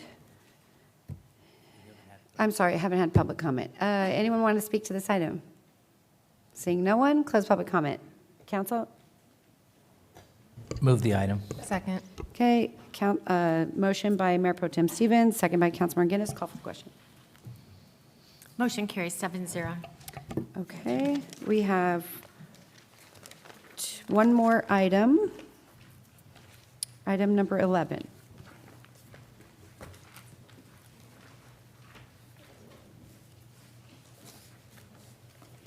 This is fuel storage tank testing, maintenance, and repair services. And who pulled this item? A member of the public, again, Ralph Taboda. Mr. Taboda? Okay. Good evening. Madam Mayor, I'll quickly go over this. The city has several underground storage tanks and also above-ground storage tanks. And we routinely have to test them to meet county standards. And recently we have a project where we are upgrading the sensors and alarms, and the fuel management system is being implemented. And during the implementation, we noticed that due to the age of some of these facilities, a lot of the underground piping, equipment have to be replaced. And our county inspector also has identified a number of deficiencies that we have to correct. So we're going through the process, and this amount would help for getting all our tanks into compliance. And once we complete this process, we think it's going to be more of a routine maintenance after that, which will be about $25,000 a year, and not $100,000. Okay.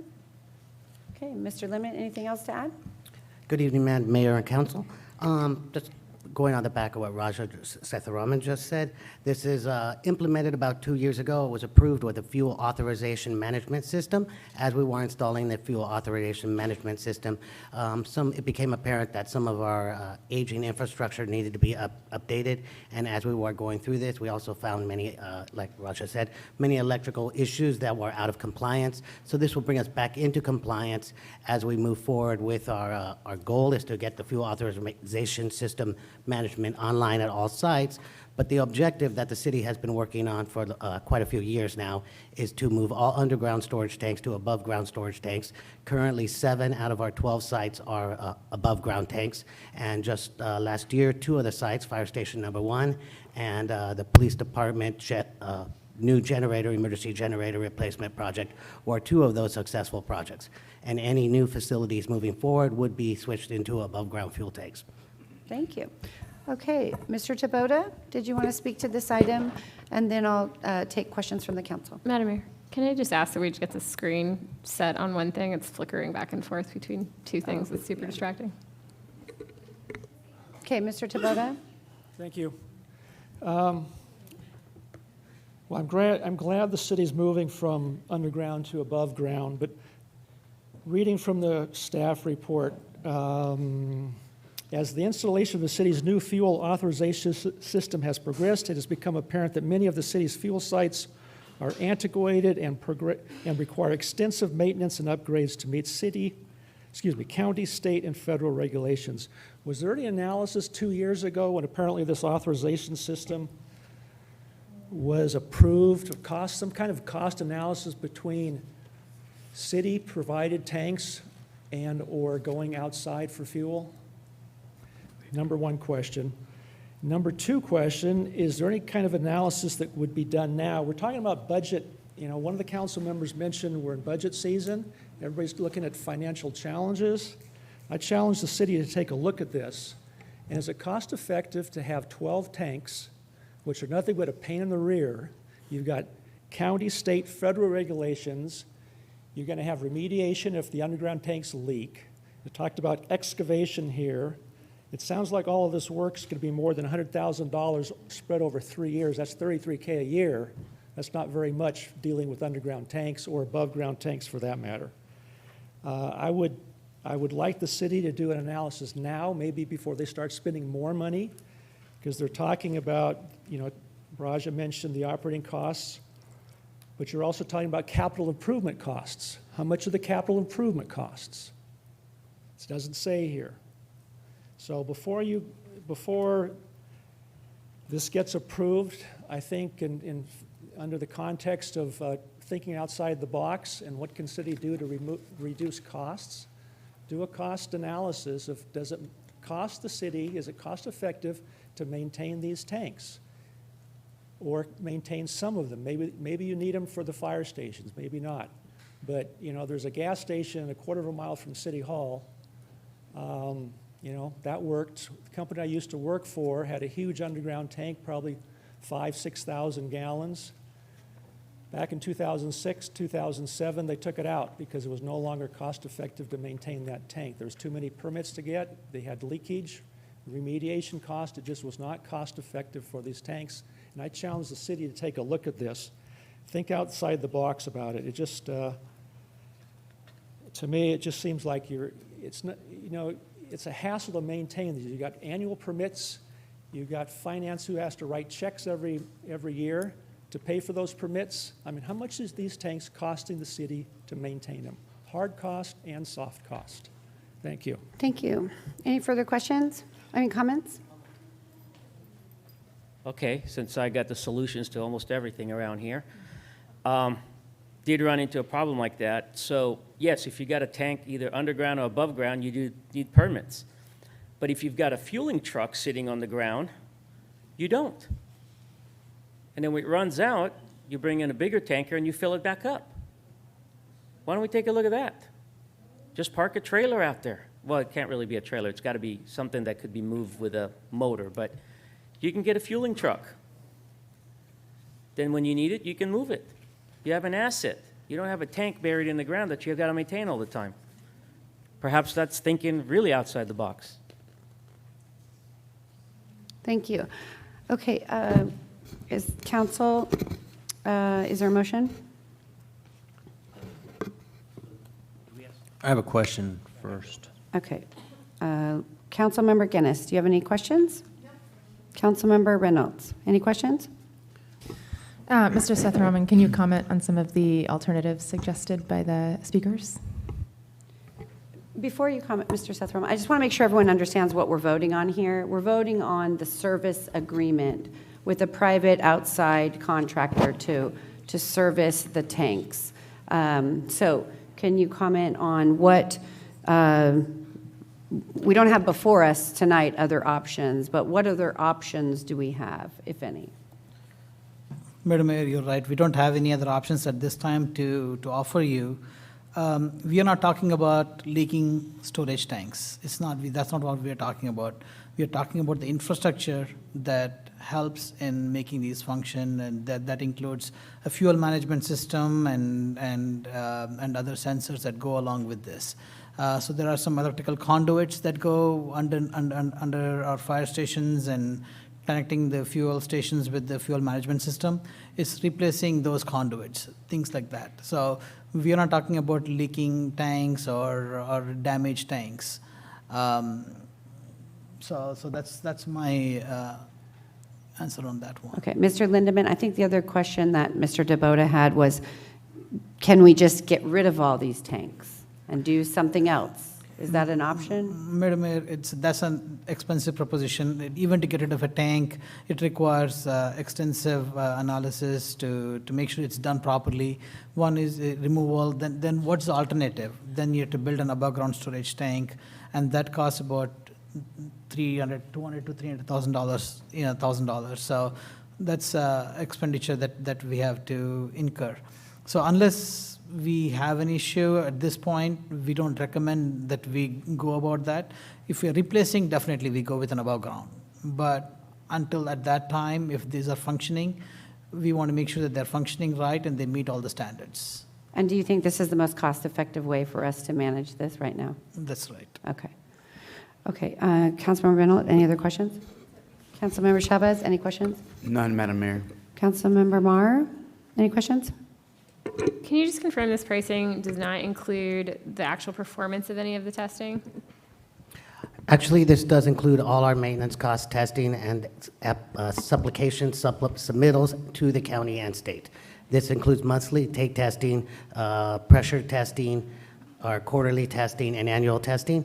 But as Raja stated, this is not about replacing tanks. This is about your regular maintenance and slight maintenance improvements where minor electrical work is being done to improve the existing facilities. And as we move forward with larger projects, we do the switch to the above ground tanks. This is to just get us compliant, because the other alternative would be to discontinue these sites and ask for temporary abandonment sites at this, which could affect emergency services and daily operations in the city. And I guess the question for Ms. Telford, going to RFP and bidding this out competitively would take an extra how many months, or is there a way we could do this under an emergency action if this is an urgent issue?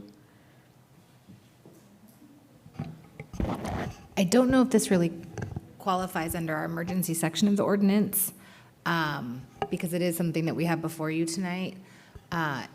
Adding the time to do a formal RFP would, at this point, probably take close to 4 months, at least at a minimum, due to some other urgent RFPs we have currently ongoing.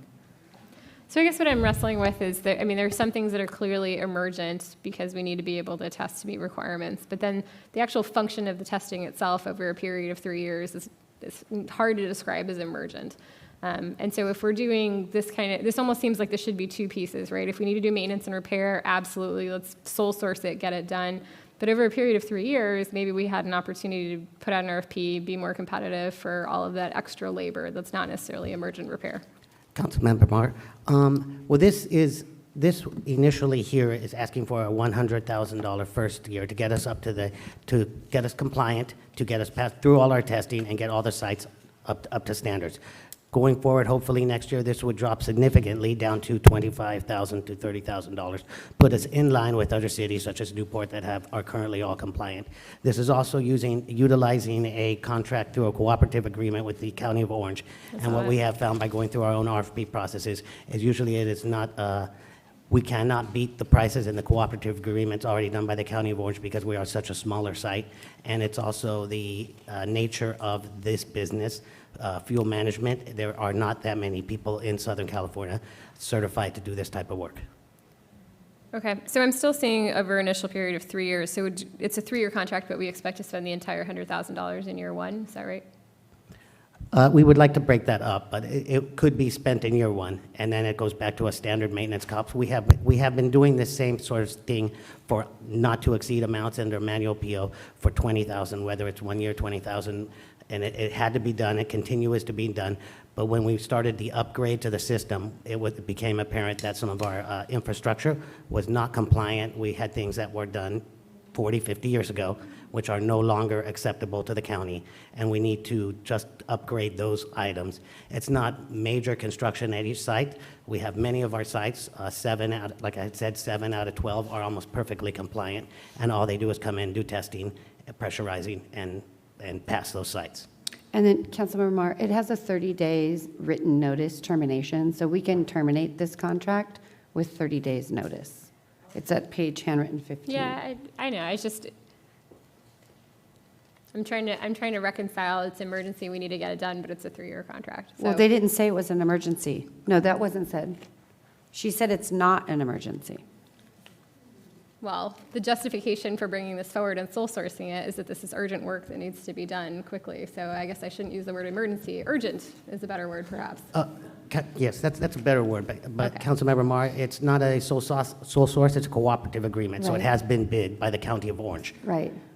We will bring many items like this that have been through an RFP process put together by a larger organization, whether it's LA County, the airport, or another city, and we can cooperatively piggyback off of the back of them. Okay, that's right. Thank you. Did you want Ms. Telfort, because that is something, did you want to explain how that works? No, I understand how a cooperative agreement works. It's one thing for us. It seems like we were saying two different things. We're saying this is work that we need to do urgently, and this is work that we're going to spread over 3 years. And so I was trying to reconcile those two things. I'm good. Okay. Councilmember Mansour, any further comments? Yes, and I think it's condescending to imply that we don't understand the report. We do. We've all read it. We've all received it. You know, and I think members of the public understand it as well. This clearly says that this includes facility spill response plans, annual personal training, responsibilities for on-duty staff for each city fuel site. It's become apparent that many of the city's fuel sites are antiquated and require extensive maintenance and upgrades to meet county, state, and federal regulations. So I appreciate that the public is bringing alternatives to us. So I would like to ask specifically, in layman's terms, why a fuel truck isn't a viable option. When we have 12 underground sites, I'm assuming most of those are for fuel. Some might be for lubricants or hazardous waste as mentioned here, but I imagine we have a fuel tank at the city hall, maybe one at the city yard. Where are the other ones, and why specifically will not a mobile fuel truck work? It seems to be less expensive and less red tape. Mr. Lemon? Or Mr. Setharaman? So, Madam Mayor, it's something that we have to look into, but I have to look into the safety aspects of that. How would we, get it from a fuel truck into individual, you have city vehicles and all that. So for example, if you go to a gas station and if there is a fuel truck, how do you get from fuel truck into your car? it has to go through a pump. So which means it has to go through some kind of a tank and it has to come in. The tanks that we have safety barriers. They're adequately. They're all built. They're there available. So as we mentioned, the tanks are functioning properly. It's just some of the equipment that supports that need to be upgraded, and it's very cost efficient in our view at this point to go through this process.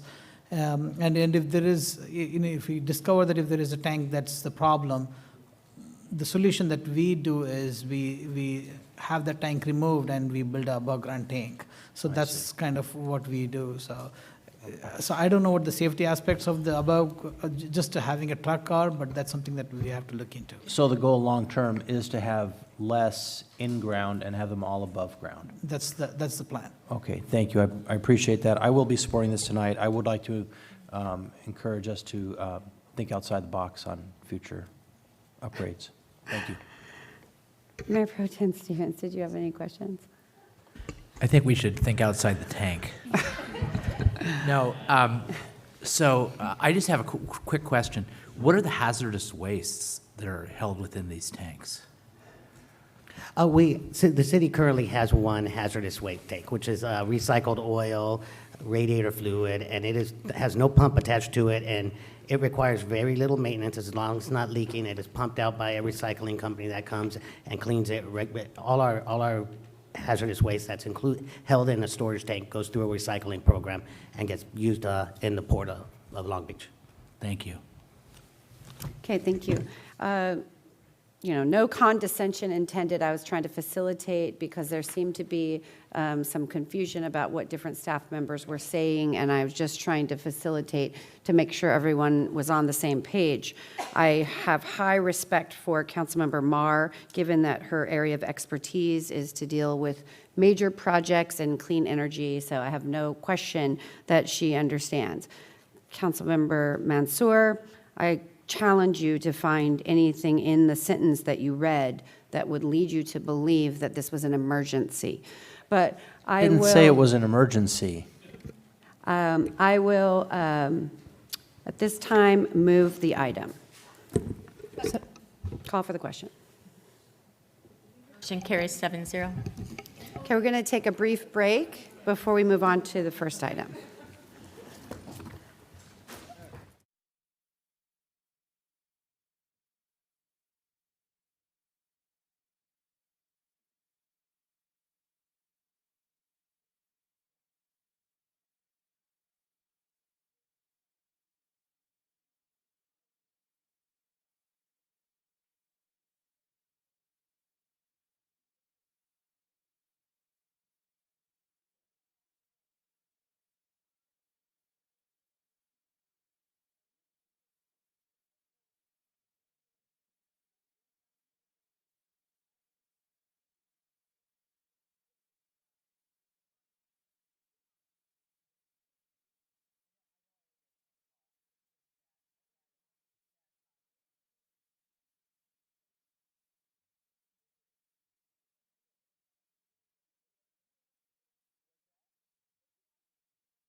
Okay, we're going to get started. We're going to get started again.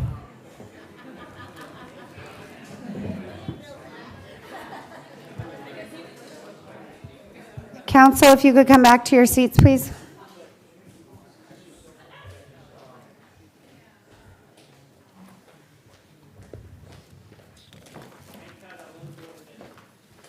Okay, we are going to start with public hearing item number 1.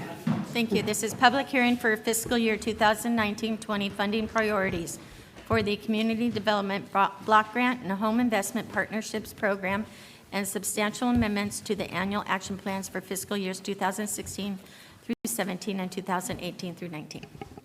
Thank you. Mr. Linares? Good evening, Mayor, City Council. I have a short presentation. Oh, I'm sorry. Yes. Councilmember Reynolds and Councilmember Chavez. Councilmember Reynolds? Yes, so I am going to recuse myself from this item to avoid potential perception of bias.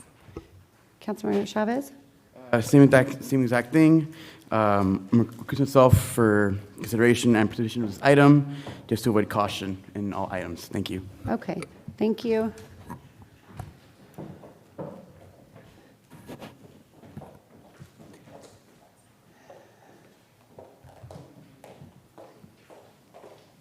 Mr. Linares?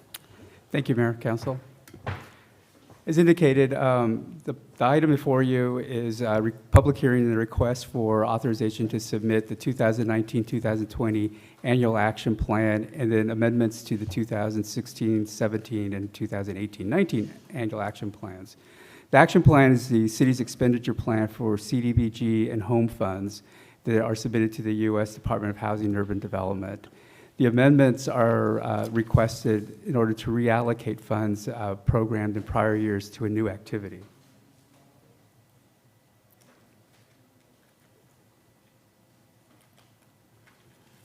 Okay, I'll go this way, excuse me.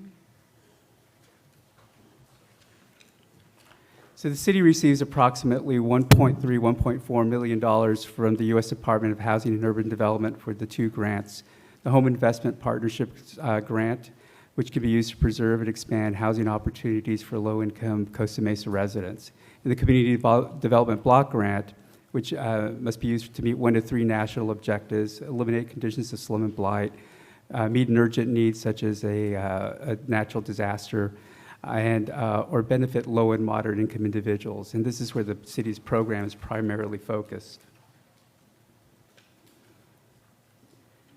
HUD has notified the city that for next fiscal year, it will receive $454,223 in home funds. It's approximately 10% less than the current fiscal year. For CDBG, the city will receive $1,041,150. That's about a 5% reduction from the current year. The action plan outlines the expenditure for home funds in the 3 areas: housing rehabilitation, a CHOTO reserve, which is funding for affordable housing projects, and program administration, which is limited to 10% of the grant. For CDBG, funding is allocated for 5 programs: public service grants, code enforcement, housing rehabilitation, capital improvements, and for program administration. Program administration is capped at 20%, and public services are capped at 15% of the grant amounts. With respect to public service grants, following the city's normal process, the city solicited applications for funding from local nonprofits. The city received 14 applications requesting over $320,000. 1 application was withdrawn. On March 25th, the city's Housing and Public Service Grant ad hoc committee met. They interviewed each of the applicants and also developed a funding recommendation for the city council's consideration. Because at the time we did not have the final grant amount, the committee was asked to fund up to $162,000. Subsequent to that, we did receive the final grant. The committee's recommendation, though, did say for staff to adjust their recommendations up or down once that final grant had been provided by HUD.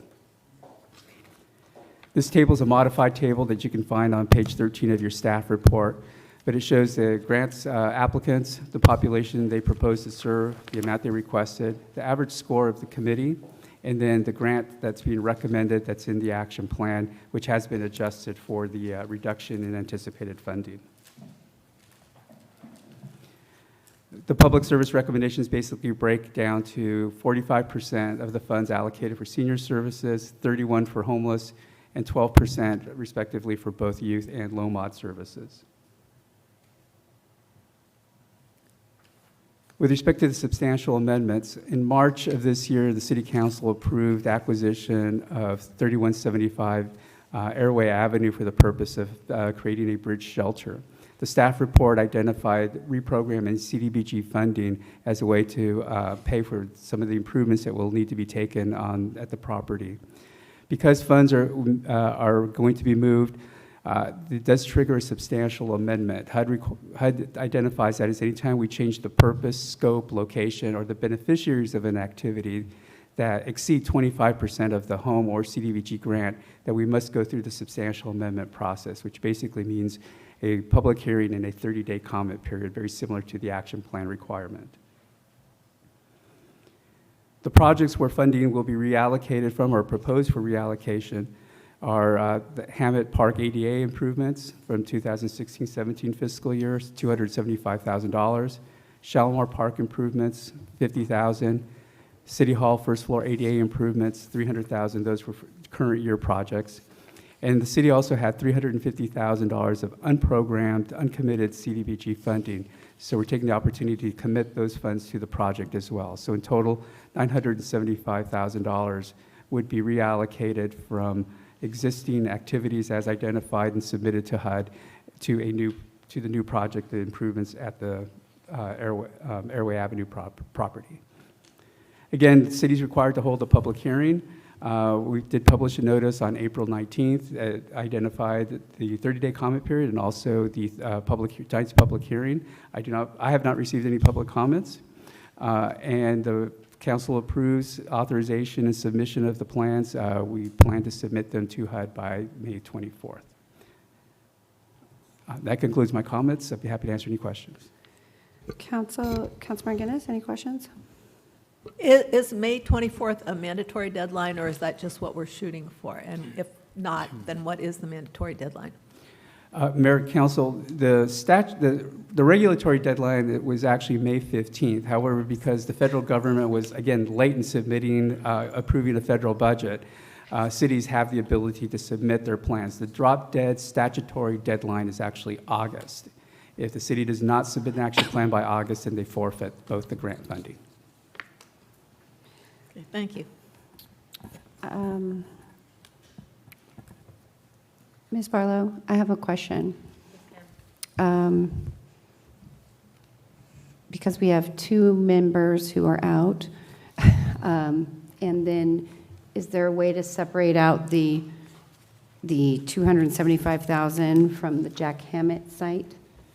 So I don't think council. You mean consider that separately from the other items? You can do that. Okay. So what I will do is we'll vote on everything except for that, and then I'll ask them to come back in, and I will leave so that we have. Well, I guess we still have a quorum. You still have a quorum, and it's a majority of the quorum. Okay.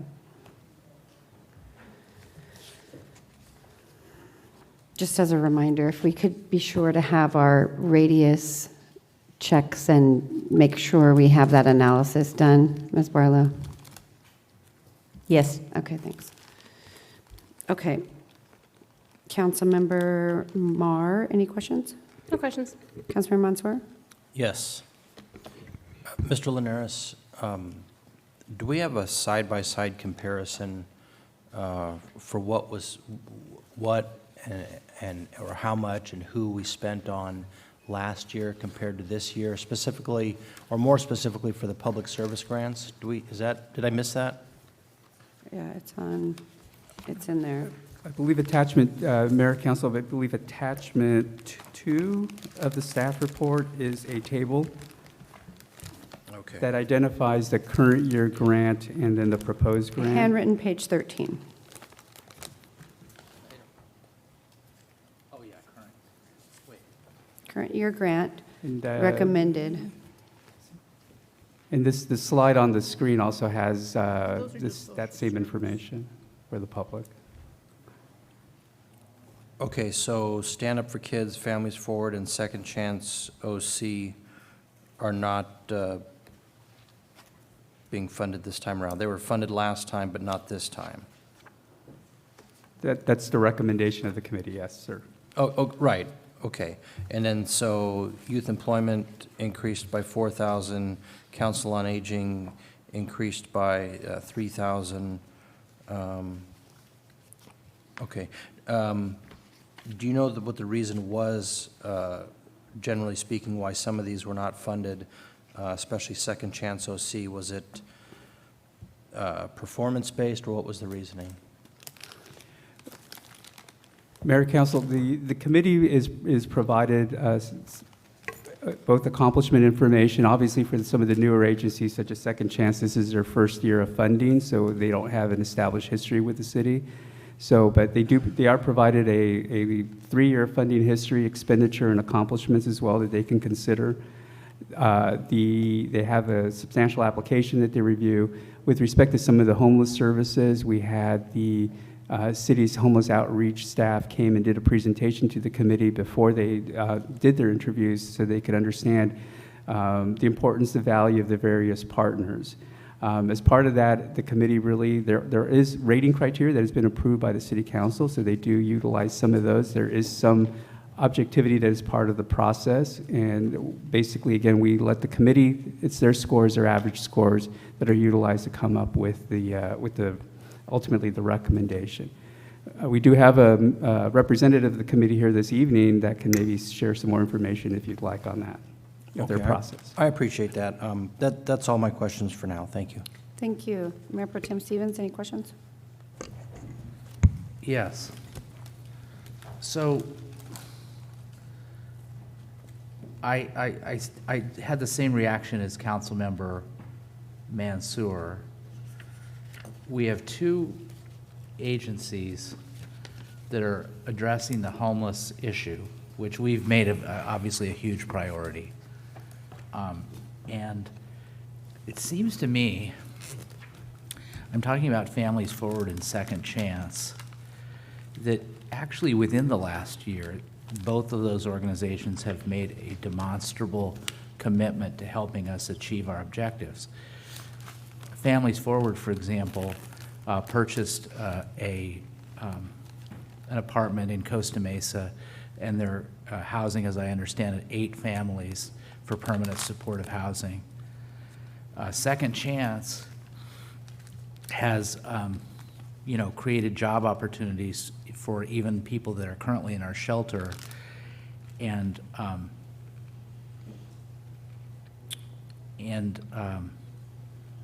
there was one particular client of theirs, Melissa Fields, who was the named plaintiff in the case that was filed against us, and they helped her find employment.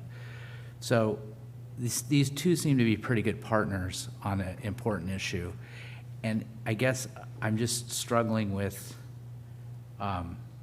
zeroing them out and what message it sends to them about the value that we have of the commitment that they've made on this important issue.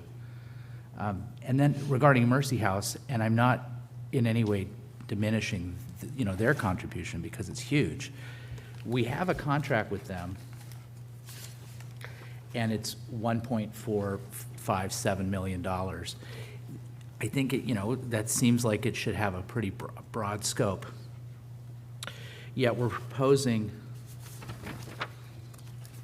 $15,000 to provide housing assistance and supportive services, as if I'm reading this correctly, on page 15. It's 14,385 is the new amount.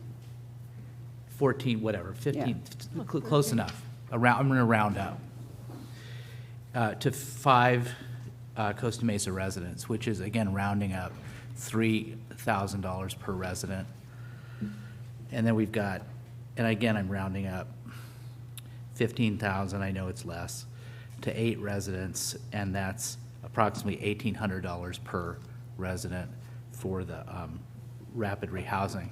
So I'm just wondering if you have any ideas, as our consultant, for ways that we could get some money to Second Chance and families forward under these circumstances.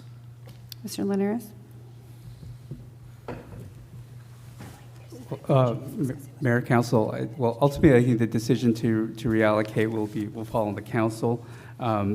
This is a recommendation of the committee after they have reviewed the applications. They were basically, basically 6 hours, 7 hours. They started at 5 in the evening with the meeting finished around midnight. So they put in a lot of time, a lot of hard work. And I think all of them took their responsibility very serious. So I think it's their recommendation to you. With respect to any ideas, I know with Mercy House, for example, listening to the presentation, the rapid rehousing, I think part of the idea there is they can use that rapid rehousing resource to help move individuals out of the shelter, put them into emergency housing so that to permanent housing so that opens up another shelter bed for another individual to come in. So I think that's how they're planning on linking those two programs, the shelter operation and the rapid rehousing grant. Homelessness prevention, I always think, is a very good investment for any community. You're helping people that are already living in your community that find themselves in a situation where 1 month's rent, a utility payment may help them stay in their unit and not become homeless. So those are, again, very important components in the continuum of care, which HUD requires the city to identify, to discuss in their action plan. Mr. Linares, can I put a finer point on it? Yes. The council has discretion to reallocate the funding however we want, right? That is correct, ma'am. Okay, thank you. You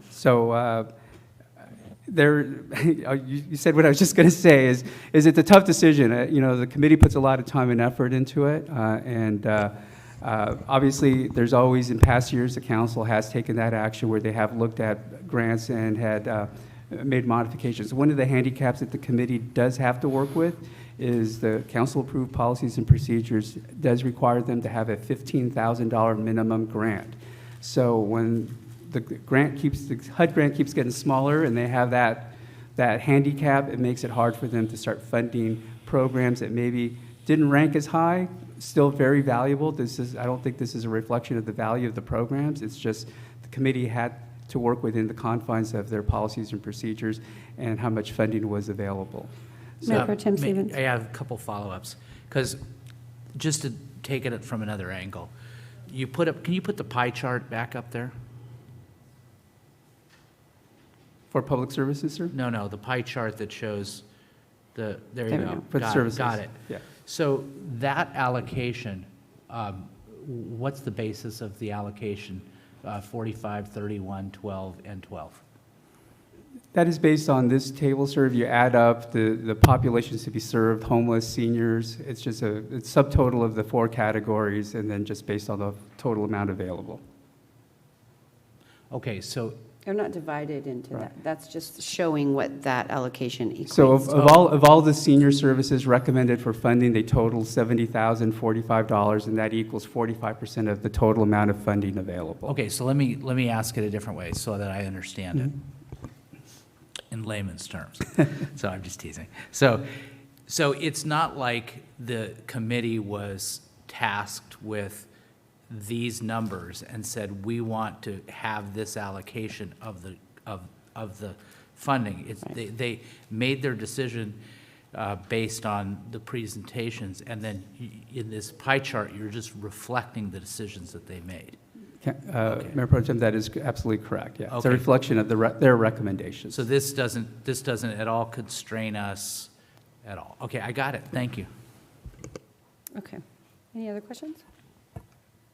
Nope. Okay.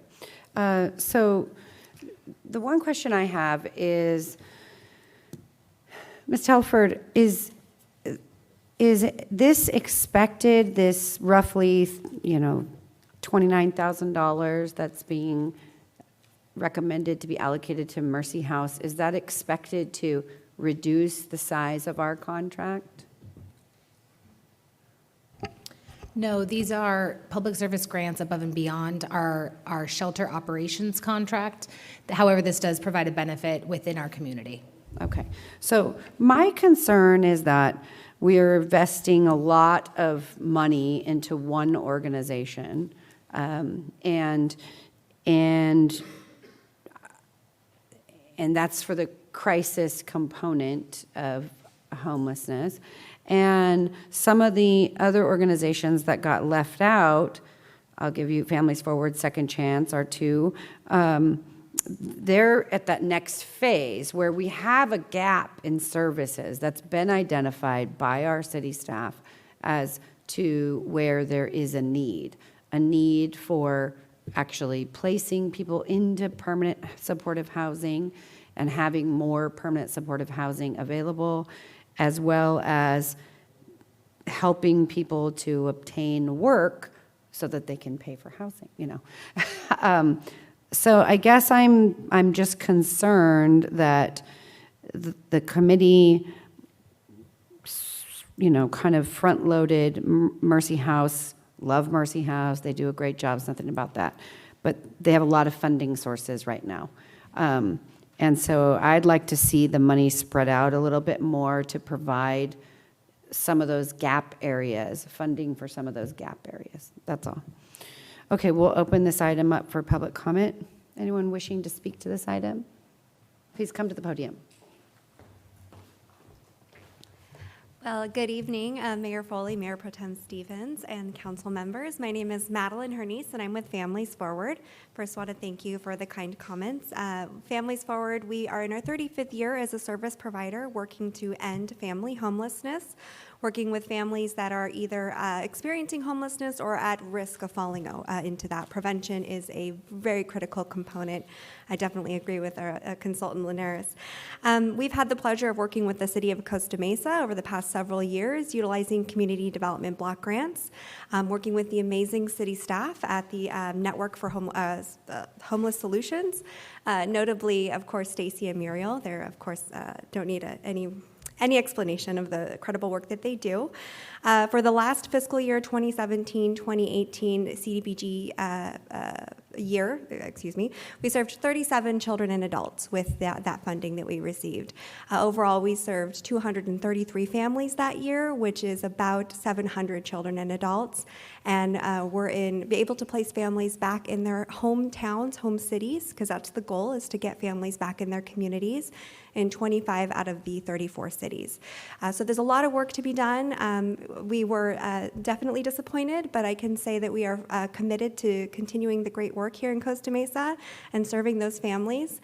And we look forward to a continued partnership in other ways. So thank you so much for your time, and I'm happy to answer any questions. Can I ask a question? Did you do the presentation? No, I did not. Okay. Do you happen to know what was the challenge area? Well, I think there were quite a few questions regarding our budget that, unfortunately, we had a brand new program director, amazing guy. He's here actually from the Road Home in Salt Lake City, so done some great work in homelessness over there, but brand new to the Families Forward team, and he maybe wasn't as equipped to answer those questions. But I can't speak to what actually happened that night. Okay, Yeah. thank you. Thank you. Good evening. Good evening again, Madam Mayor, Mayor Pro Tem, honorable council members. I just wanted to second some concerns that were raised by Mayor Pro Tem Stevens and the speaker before me. Homelessness is a huge issue in our community.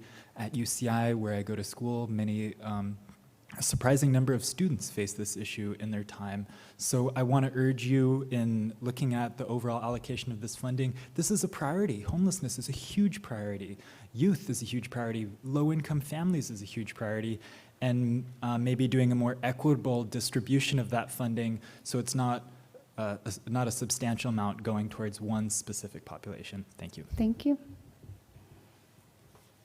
Good evening. All these tall people. Good evening, Madam Mayor Foley and council members.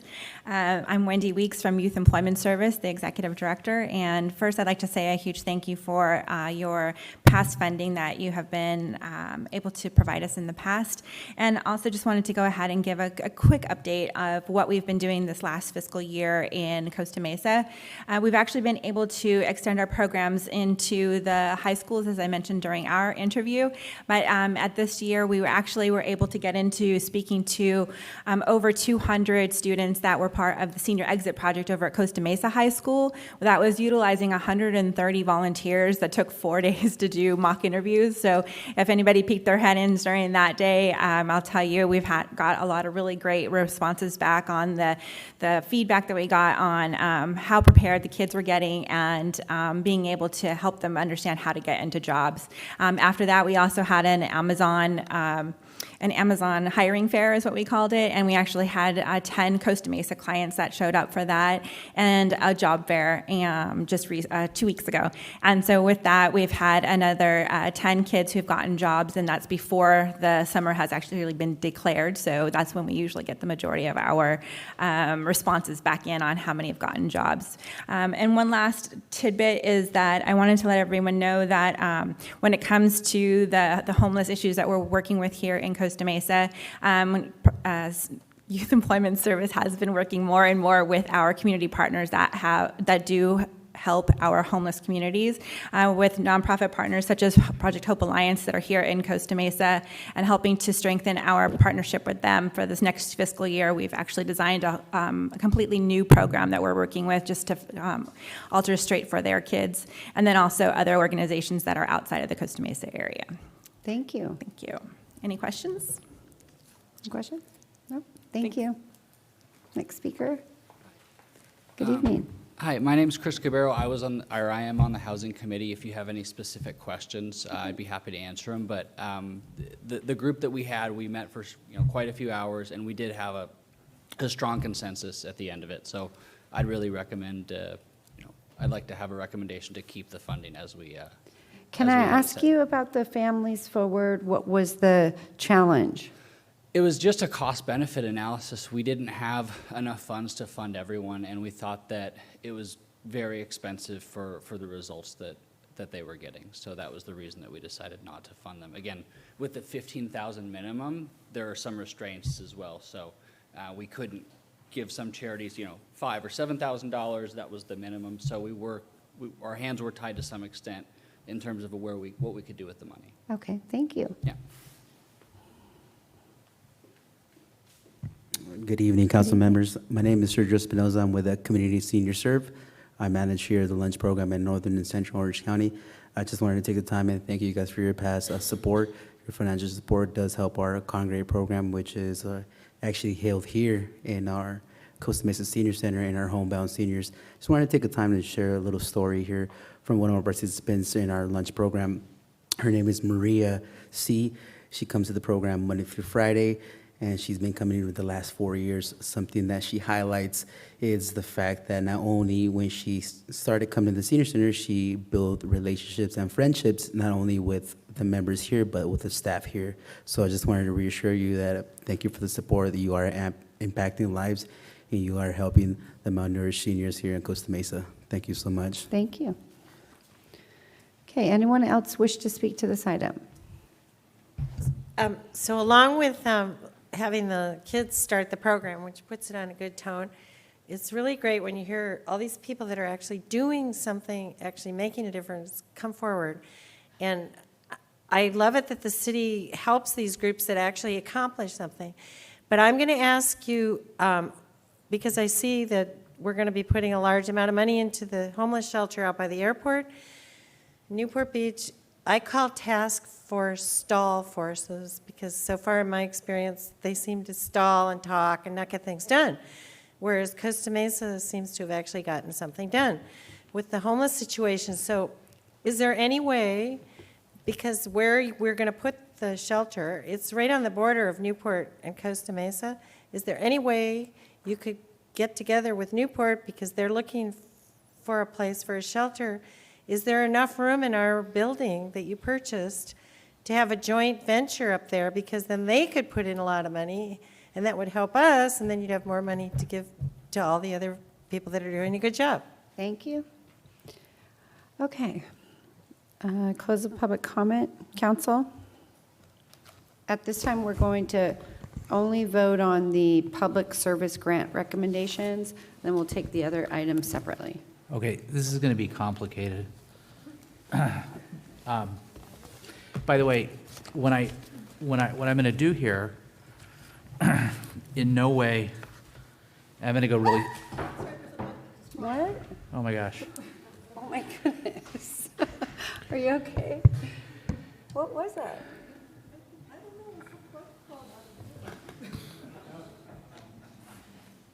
You okay?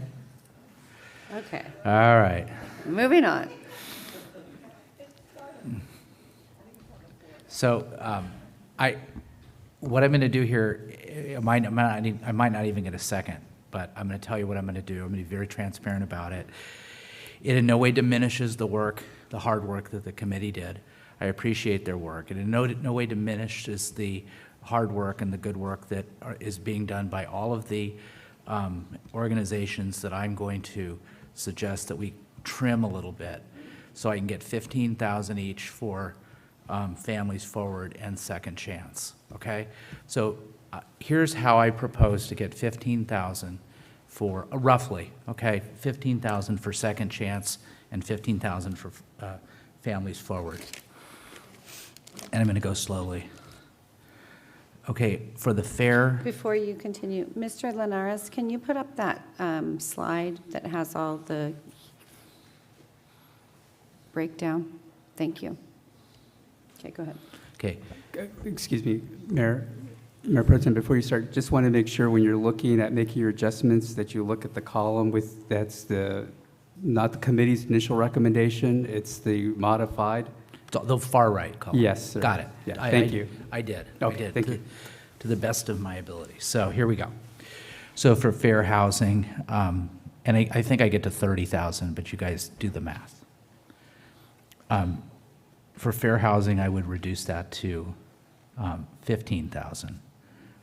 For City of Costa Mesa Senior Social Services, I would reduce it to 20,000. For youth employment services, and by the way, these are all awesome things, okay? It's not a reflection on them. I would reduce it to 15,180. For the Council on Aging, I would reduce it again to 15,180. 270 or 180? Are you reducing it by 4,000? By 4,000. Okay, so it's 270. 15,000. 15,270. Oh, I'm sorry. I misspoke. By 2,000 to 15,270. Okay. Okay. Mercy House and Mercy House I would leave alone. And then for the Community Senior Center Congregate Meals, I would reduce it to 20,775. For Colette's, I would reduce it to 15,180. And if I did my math right, which would be a miracle, I think that gets us the 30,000 for those two groups.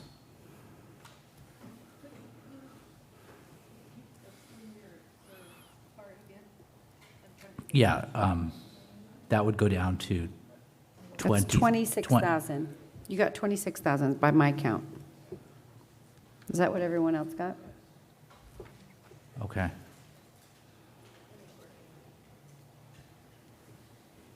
Yeah, I was doing it real quick while people were talking. Mr. Linares?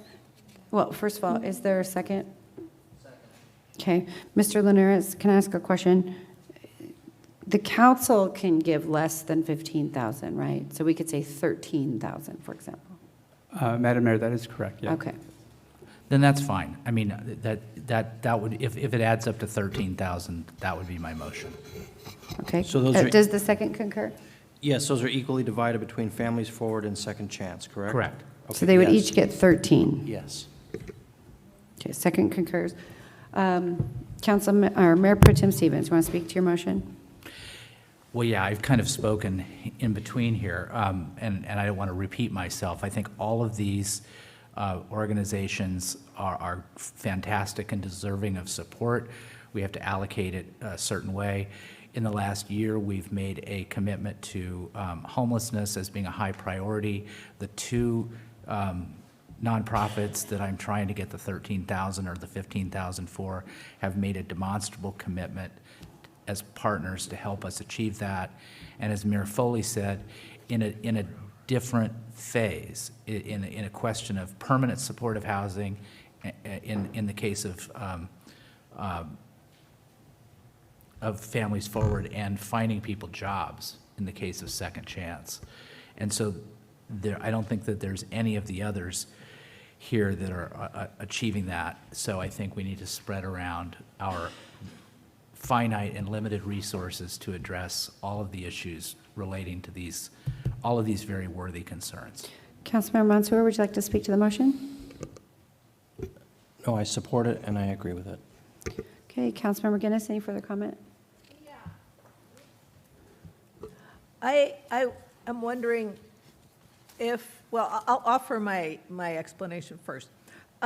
Looking at these and looking at the numbers, the gentleman who approached the microphone said one of the reasons that the allocations that they made were the number of people who were served. And so I went back into the next section of the report and looked at the numbers. And for Mercy House, homeless prevention, we had 8 served. Rapid rehousing, we had 5. And then for Colette's, we had 13. And granted, these are slightly different services, but very similar types of activities. And let's see, Families Forward 26 and Second Chance 20. So if anything, I can't figure out why the allocations were made the way they were made, because Families Forward, I know, has really stepped up to the plate for us. So I wonder if the maker of the motion would consider flipping, where the 2 13s would go to the Mercy House and the 2 14-3s would go to Families Forward and Second Chance, because it seems like they served a few more people. I think that's a good point. I'll accept that amendment. Councilmember Mansour, do you agree? Agreed. Okay.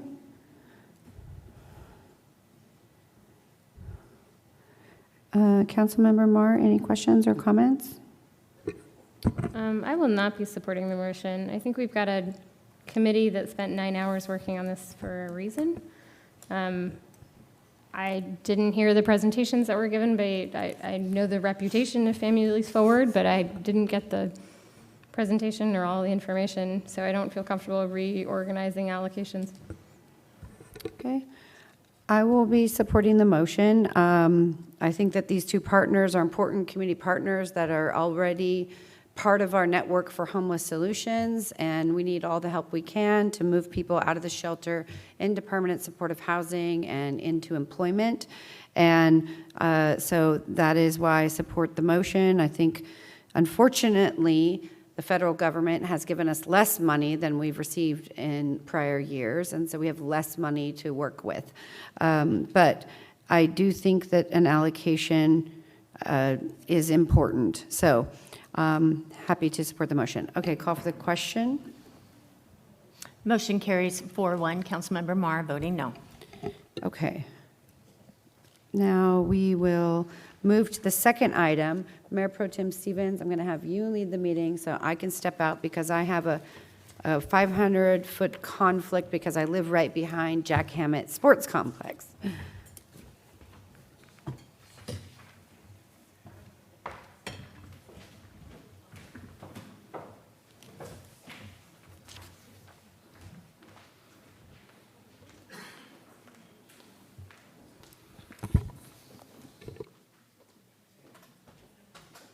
There's 4 of us, so now Madam Clerk, can we just go and do actually the second item and then bring Mayor Foley back in? That's approve and recommended allocation of $1,041,150. That's the only one that addresses Jack Hammett, right?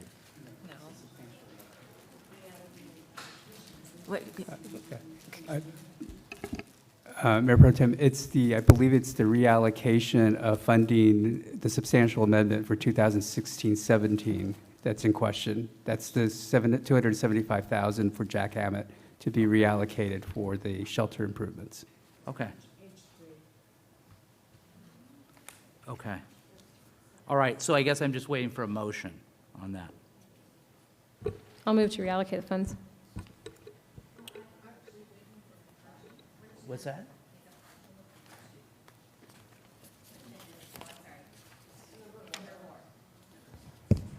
It's number 4. It's number 4? You can take a motion on number 4. Okay. All right, so I'll move to approve the recommended amendment to the 2016-2017 annual action plan reallocating $275,000 in community development block grant funds. Any discussion? Call for the question. Oh, no, we've had public comment, right? Okay. We had public Okay, comment all on the right. whole item. Yeah, you're right, I'm sorry. Okay. 1, 2, 3, Mansour? Okay, motion carries 4-0. All right, good. We can bring back the mayor. Thank you.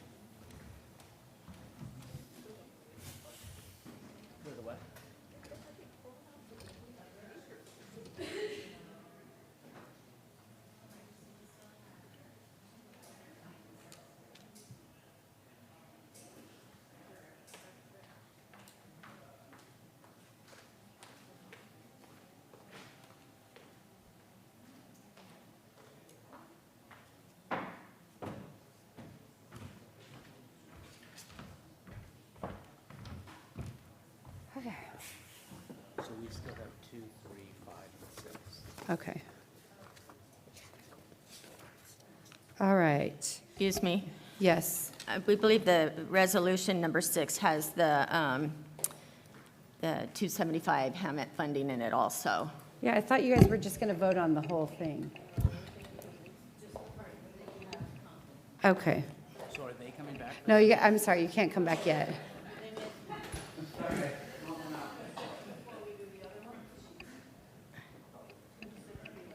Mayor Pro Tem, why don't you finish it? Why don't you finish it off, because I don't know where you left off. Okay. So why don't we just get a motion on all of the other items? Can we do that together? Yeah, 2, 3, and 5? Second.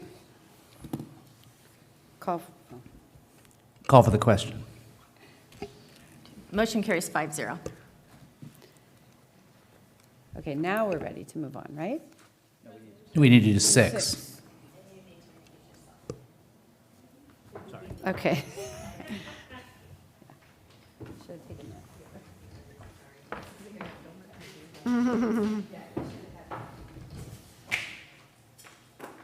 Just for clarification, item number 6 approves the resolution, and that includes the amendments that you approved in the reallocation.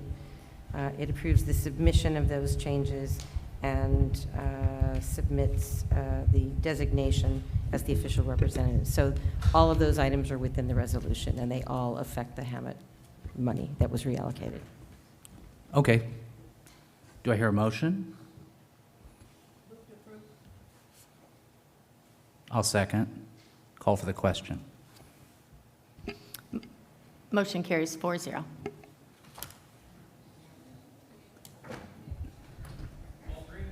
All 3.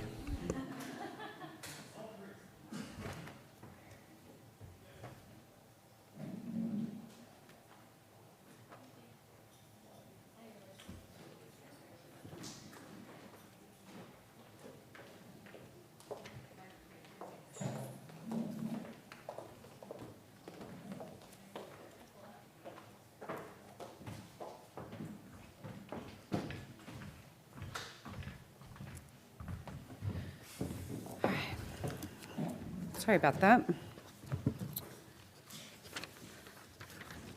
Okay, we'll move on to new business, item number 1. He'll be back shortly. We'll just get started. All right. Item appointments to the Planning Commission, the Parks, Arts, and Community Services Commission, the Historical Committee, and the Mobile Home Advisory Committee. And I will do the staff report. Good evening, Madam Mayor, members of the City Council. Tonight for your consideration are 2 appointments to the Planning Commission. One is for District 4, in which 2 applications were received. One from Jenna Torhe and Brian Van, And one appointment to District 5, in which 3 applications were received from Stephen Braz, Boris Gresley, and Diane Russell, and 2 appointments to the Parks, Arts, and Community Services Commission, of which 11 applications were received from Charlene Aschendorf, Maria Bashaw, Robert Embre, Lindsay Evans, Rocky Evans, Kelly Frager, Michelle Hyman, Brandon Love, Daryl Neff, Gary Parkin, and Doris Vidal-Dorsch, and appointment of 1 alternate member on the Historical Preservation Committee. 5 applications were received from Maria Bashaw, Donna Bennett, Robert Ombre, Michelle Hyman, and Barbara Steck, and appointment to the Mobile Home Park Advisory Committee for 1 park owner or their representative and 1 mobile home resident owner. 3 applications were received, 1 from Eileen Cirello, park owner, and 2 applications from residents Michael Dower and Gregory Harold. And just so you know, since the agenda was released, 1 application from Courtney Caldwell has been withdrawn. This concludes the staff report, and I'd be pleased to answer any questions. Thank you. Councilmember Guinness, any questions?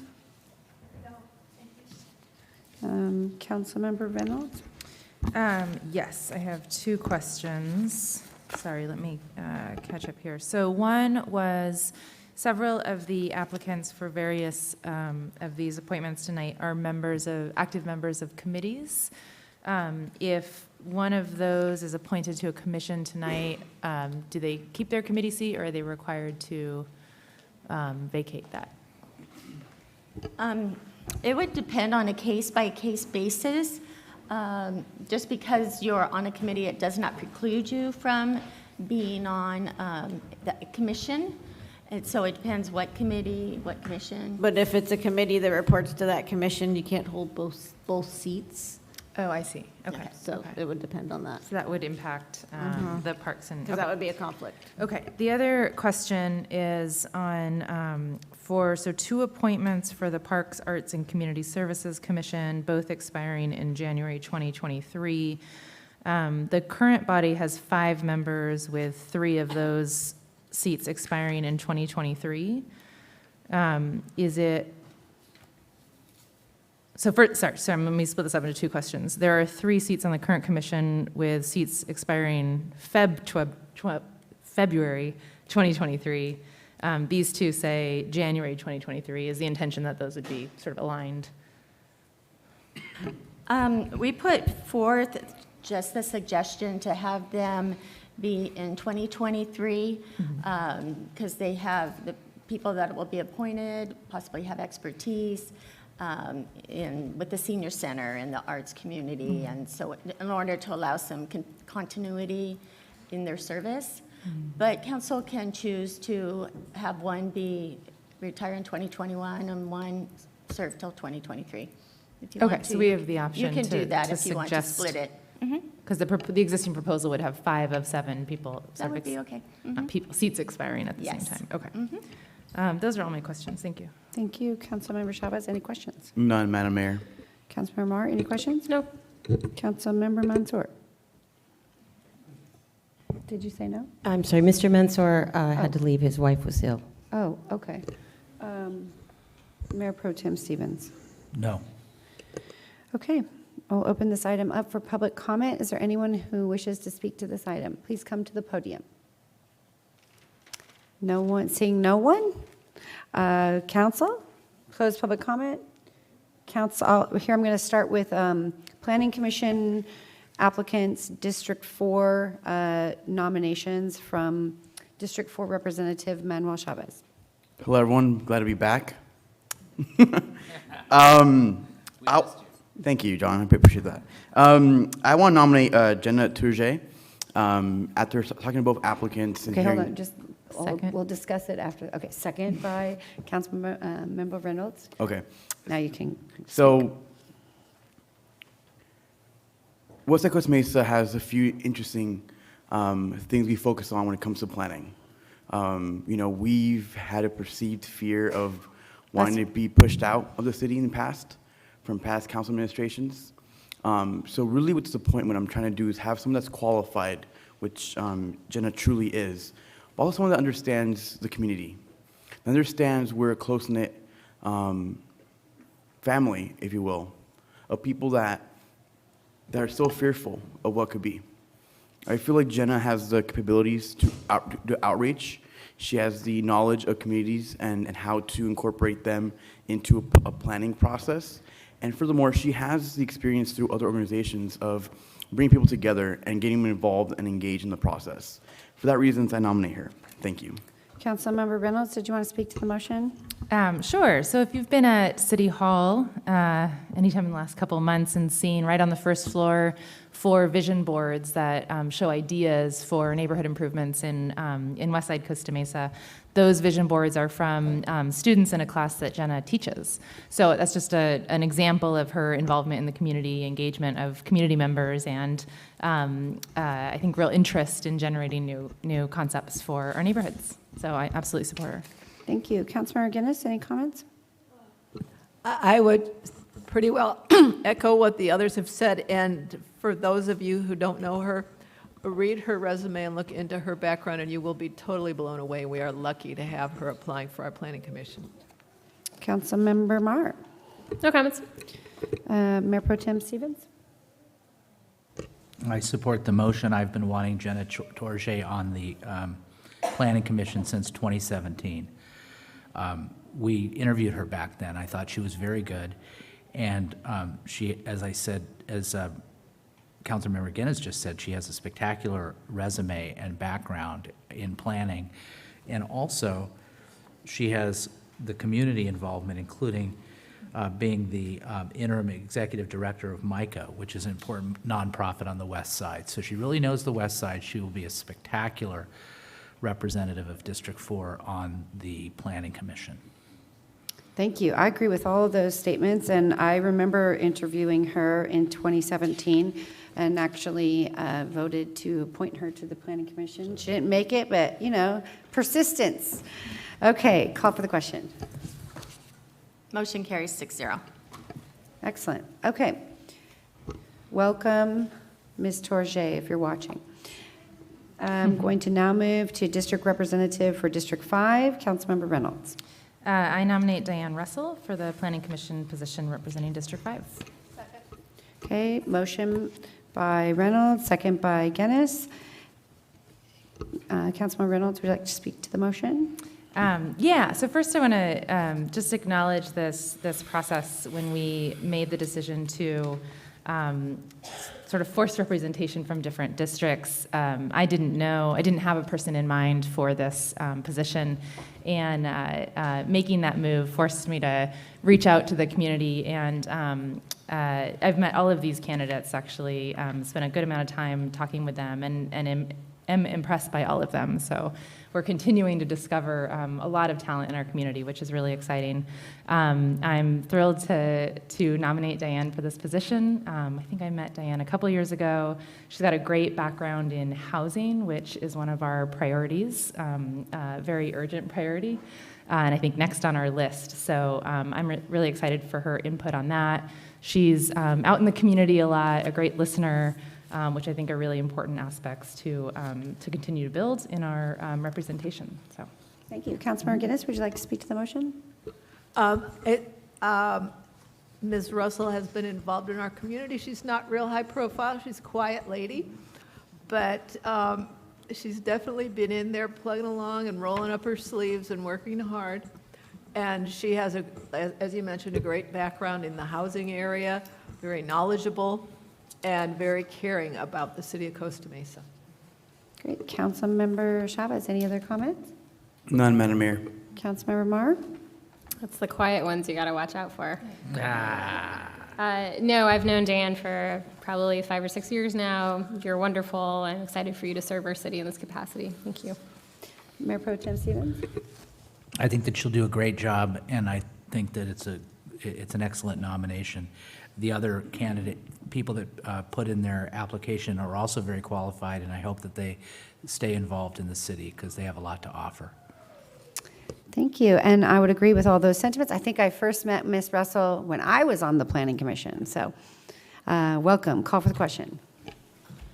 Motion carries 6-0. Okay. And just to clarify, both of those terms to expire in 2023, or were you going to change one? Those both expire in 2023. It's the Parks, Okay, thank Arts, you. and Community Services Commission.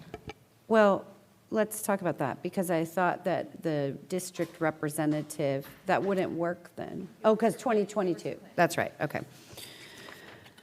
Okay. Now we will move to Parks, Arts, and Community Services Commission, and we have 11 applicants. And I want to just get some clarification because there seems to be some confusion about this. My understanding for this is that we are appointing someone to represent senior services and the senior center, liaison to the senior center, and then someone who is liaison for the arts. And I just want to make sure the rest of the council, that's what everyone thinks? Okay. Actually, no. I thought that the commission amongst themselves were going to decide who was the senior rep and who was the arts rep, that we weren't picking them necessarily. I didn't vote for that. I don't Okay. think that's what we voted for. That was also my understanding, because we do have, what are the other, there's a liaison for the school district, a liaison for Fairview Park. So I thought we would be treating the liaisons in the same way. And so that, I talked to staff about this today, because, I mean, this was suggested by staff with regard to specifically eliminating the senior commission and appointing someone who would be specifically for that position. And then also, as it related to the master plan for the arts, there was a recommendation to have a arts commission. And so this was sort of considered to be the compromise, depending on how that master plan for the arts plays out. So when I voted on this, I didn't think that the commission was going to decide who was going to fit into each of those two categories. Yes. Ms. Letourneau? Yes, I believe there was some confusion on the staff when this recommendation originally came forward and the council directed us to come back with an ordinance. And so I believe there was a misinterpretation. However, there's an easy remedy. You can appoint whoever you choose to each specific place, and then we'll have, bring forward an item to the commission just to ratify that decision that the council made. And you're still abiding by the ordinance as it's written, and we can do a cleanup at a later date to clarify it. So you can make your appointments. With Okay. those specific duties that they would oversee in mind, and we will take care of the paperwork, if you will. Okay, I move to appoint Charlene Ashendorf as the senior commissioner and Kelly Frager as the arts commissioner. Second. Madam Mayor, Councilmember Guinness? I'd like to offer a substitute motion. A substitute motion that we appoint Charlene Ashendorf as the Arts Commissioner, the multifaceted lady, and Gary Parkin as the Senior Commissioner. Motion dies for lack of a second. Okay, council, any other comments? We have a lot of great applicants. It's a hard decision. All of these people, we hope, will get involved in other things. Excuse me, Mayor. Yes. Who seconded your motion? Okay, thank you. Okay, call for the question. Motion carries 5-1 with Councilmember Gannis voting no. Okay, Historical did- Preservation Committee. Excuse me, I just want to clarify one more time. Did that include staggered terms, or did that include both those terms of 2023? I was going by the staff report that says both terms in 2023. Council, is that consistent? Councilmember Moore? Yeah, I think the goal was to stagger one of them, so since there's 7 members, it would be 4-3 in terms of the term staggering, and right now it's 5-2. So, Okay, well, you want to make a motion as to which one you want to stagger? I recommend we stagger the term of Ms.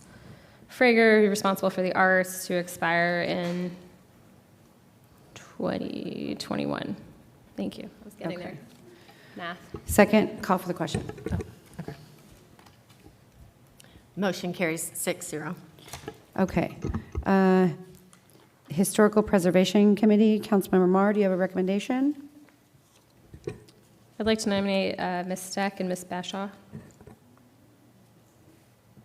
Second. Do you want to speak to the motion? I don't know Ms. Bashaw personally. Her resume was impressive. Ms. Steck has been a strong advocate in the city for libraries and arts and numerous other things. She has a great food blog. Anyway, so I think she'd be a great contribution to that committee. I've known Ms. Bashaw for many, many years. She's wanted to get involved for a while. Excellent. She used to be involved in the Homeowners Association a long time ago, and then, so it's nice to see her getting back involved. Good. Okay. Any other comments? Call for the question. Motion carries. Madam Mayor. 6-0. Councilmember Mark? Actually, yeah, sorry, the appointment is for one alternate member, term expiring. For some reason, I thought we had the opportunity to nominate two. I move to have Ms. Bashaw be the alternate. So it would just be Ms. Bashaw. Yeah, it says one alternate. Yeah, sorry, I was reading that wrong this whole time. Oh, I'm sorry.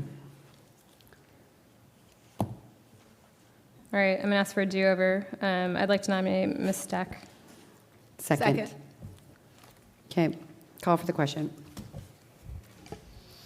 Motion carries 6-0. Sorry So about that. just to clarify, that motion is for Barbara Steck to be the one alternate member? Yes. Okay. I had thought that we had more positions to fill on this based on the previous round that we went through. But I guess I was wrong. Okay. Okay. Mobile Home Park Advisory Committee. Councilmember Reynolds.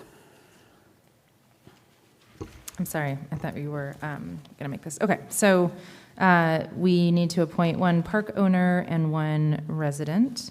I will nominate the only park owner who applied to fill that seat, Eileen Cirillo, and Michael Duger for the additional resident seat. Okay, second. And any further discussion? Call for the question. Motion carries 6-0. Okay, welcome.